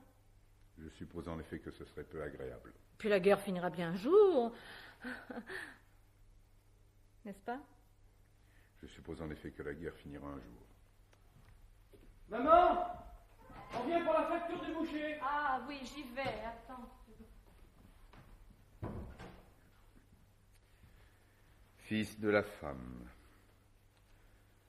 toi aussi toujours à t'aveugler comme elle. Depuis 3 semaines que j'ai commencé à m'occuper de votre laissez-passer, tu n'as pas encore voulu comprendre que même si la guerre finissait demain, aujourd'hui tu me vois pour la dernière fois. Mais pourquoi? Pourquoi? Qu'est-ce que j'ai fait? Je te l'ai dit et redit à satiété, maintenant il est trop tard. Dans 1 heure, nous nous serons quittés pour toujours. Papa. Mais non, tu ne feras pas ça. En ce moment, tu es fâché? Fâché. Toujours jusqu'à la fin les mots de ta mère, les mots à côté. Je ne te crois pas. Pour la dernière fois, ce n'est pas possible. Il y a des choses qui semblent impossibles et qui sont. Fils de la femme, tu ne sais pas cela? Tu t'aveugleras jusqu'au bout? Mais qu'est-ce que tu appelles s'aveugler? Ne pas voir ce qui est. Et toi aussi, alors, tu es aveugle. Il y a bien des choses que tu ne vois pas? Peut-être. Mais il y en a davantage que je vois. Qui chante comme cela en ce moment-ci? C'est Paulette. Non. Ce n'est pas Paulette. C'est ta mère. Sa joie éclate malgré elle, sa joie monstrueuse, sa joie incompréhensible. Tant de joie! Non, ce n'est pas là seulement de l'inconscience. Y aurait-il quelque chose que je n'ai pas vu? Pourquoi dis-tu que je suis aveugle? Pourquoi dis-tu que c'est Paulette qui chante quand tu sais très bien que c'est ta mère? Est-ce qu'il y a une autre raison que celle de rejoindre ses parents, qui fait du Havre pour elle cette obsession insensée? Une raison? Quelle raison? Ici, elle était malade. Tu sais quelque chose, tu le sais. T'es conciliabule avec elle le soir dans sa chambre jusqu'à 10 heures passées, alors qu'à Marseille, quand nous étions seuls, tu me quittais toujours à 9h30. Faut-il que je t'apprenne maintenant pourquoi il y a 1 mois, j'ai voulu changer de chambre? Pourquoi je n'ai pas voulu que ma chambre fût à côté de la sienne? Tu nous entendais causer, cela te dérangeait? Me dérangeait? Toujours le génie des mots à côté. Je souffrais de t'entendre rire trop avec elle, et t'attarder avec elle trop longtemps, et parler comme si vous parliez toujours contre moi, ta vie, ensemble si voisine et si étrangère, et ma lutte pour ne pas écouter à la cloison, et mon soulagement quand tu ouvrais et refermais la porte de sa chambre pour entrer enfin dans la tienne. Et maintenant, qu'as-tu appris, qu'as-tu deviné dans cette intimité? Il y a une autre raison pourquoi elle a voulu ce Havre. Ton secret a failli t'échapper. Parle. Tout reste possible encore. Si ta mère t'emmène de gaieté de cœur dans cet endroit sinistre, te sépare de moi à tout jamais, si elle le fait pour le motif qu'il me semble que je devine, je le jure, je lui reprends de force le laissez-passer, vous ne partez pas d'ici. Je ne lui laisserai pas son exécrable joie. Mais qu'est-ce que tu imagines? Moi, je t'immolais à quelque chose de haut et de pur, mais elle... Et voilà qu'en t'immolant, je t'immole aussi à elle. Je ne veux pas de ce partage. Viens, tu vivras avec moi à Marseille. Elle ira où elle voudra, tu verras. Je changerai du tout au tout avec toi. Maintenant, je suis sûr que j'ai le pouvoir de te transformer. Maintenant, je sais tout ce qu'il faut te dire. Parle. Pourquoi voulait-elle le Havre? Pour revoir ses parents? Ce n'est pas vrai. Mais si, c'est vrai. Gilou, dis-moi la vérité. Ta vie entière peut en être changée et la mienne. Gilou.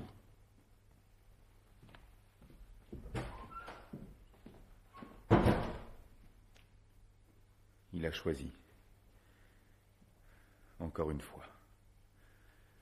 Encore une fois, je suis condamné. Je l'ai sacrifié à l'idée que je me fais de l'homme. Elle l'a sacrifié au besoin qu'elle a de l'homme. Chacun de nous, elle et moi, a parlé du sacrifice qu'il faisait, et c'est lui seul qui était sacrifié. Fils de la femme?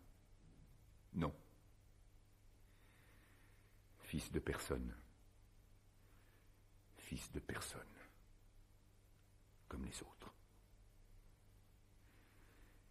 Mais que ce qui est commencé soit poursuivi sans fléchir. Quoi qu'il en soit du reste, mes raisons demeurent. Ne cédons pas à ce transport qui me pousse à l'arracher à elle, et à l'arracher à elle, si vainement. J'avais pesé. Je ne me dédie pas. Non, ce n'est pas à elle que je l'immole. Je l'immole à un principe. Je l'immole à la gloire que j'en avais devant moi-même. À gloire affreuse. Je ne verrai plus ces cahiers tachés d'encre traînés sur toutes les tables, ni ces timbres, ni son quadrinoteur. Dieu, affermissez-moi, tandis qu'il est là pour quelques instants encore. Avant de n'être plus là pour jamais, donnez-moi déjà l'oubli de tout ce qu'il fut. Dieu des rigueurs humaines, Dieu des tendresses humaines, faites que jusqu'au bout, je reste assez dur avec lui pour arrêter sur ses lèvres le petit mot qui me bouleverserait, qui mettrait en moi, au lieu de la paix, des choses justes. Un remords éternel. Une éternelle horreur. Georges va s'asseoir à l'écart, comme pétrifié. Alors, qu'est-ce que tu as fait de notre colonne? On ne sait pas où tu l'as laissé dans une valise?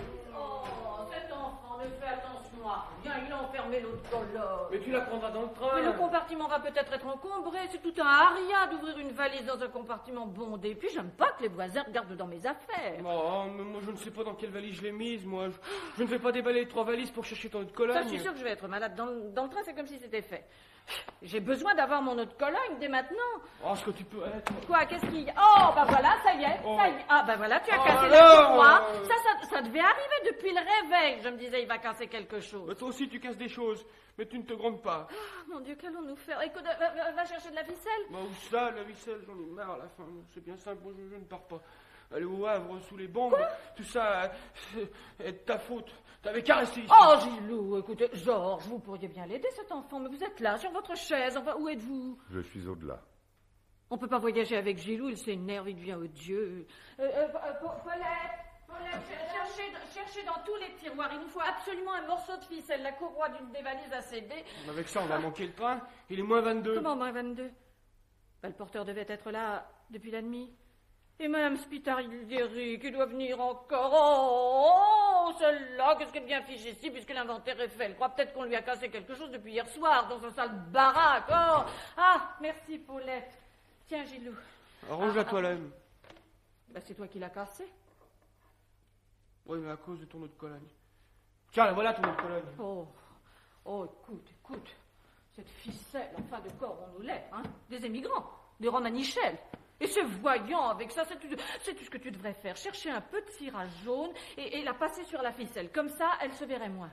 Alors il faut que je rouvre maintenant les 3 valises pour chercher le cirage? Oh, mais non, j'en ai marre, moi. Et puis si le porteur ne vient pas, tant mieux, on restera à Cannes. Ah! Ça doit être lui. Madame? Oui, c'est lui, tenez, entrez. Ça, ça, il me semble que j'oublie quelque chose. Oui, ça, je suis sûre que j'ai oublié de mettre quelque chose dans les valises. Paulette, montez, regardez dans tous les tiroirs, hein? Non, je vais y aller moi-même. Je pose les valises dans l'antichambre, moi je vous y attends.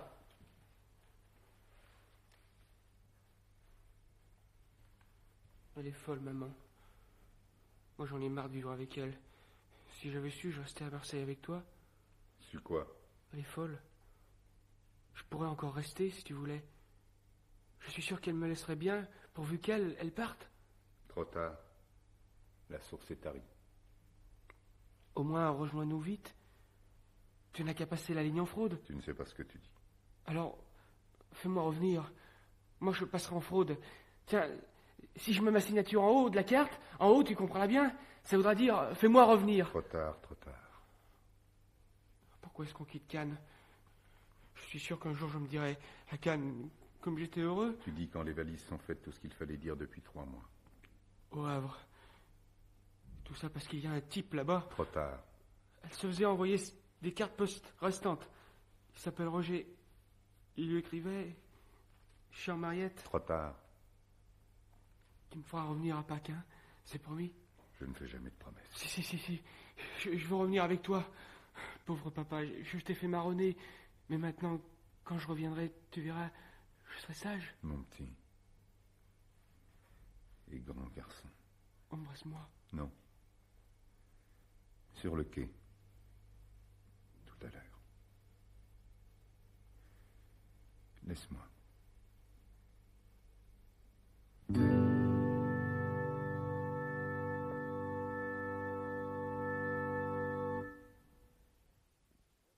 France Culture et la Comédie Française viennent de vous faire entendre Fils de personne d'Henri de Monterland. Les interprètes étaient messieurs Dominique Rozan, Georges Carillon, Philippe Rondest, le récitant, Gérard Giroudon, Gilles Sandoval, dit Gilou, 14 ans, Pierre-Olivier Scotto, le porteur, et mesdemoiselles Yvonne Godot, Marie Sandoval, Denise Pezzani, la femme de chambre, Anne Petit-Lagrange, Paulette. Présentation et commentaires de Jacques Lemire en compagnie de Michel Etcheverry. Chef opérateur du son, Joseph Rémiot. Collaborateur technique, Mireille Gauthier. Bruitage, Joël Noël. Assistante de production, Catherine Lemire. Réalisation, Jacques Régnier.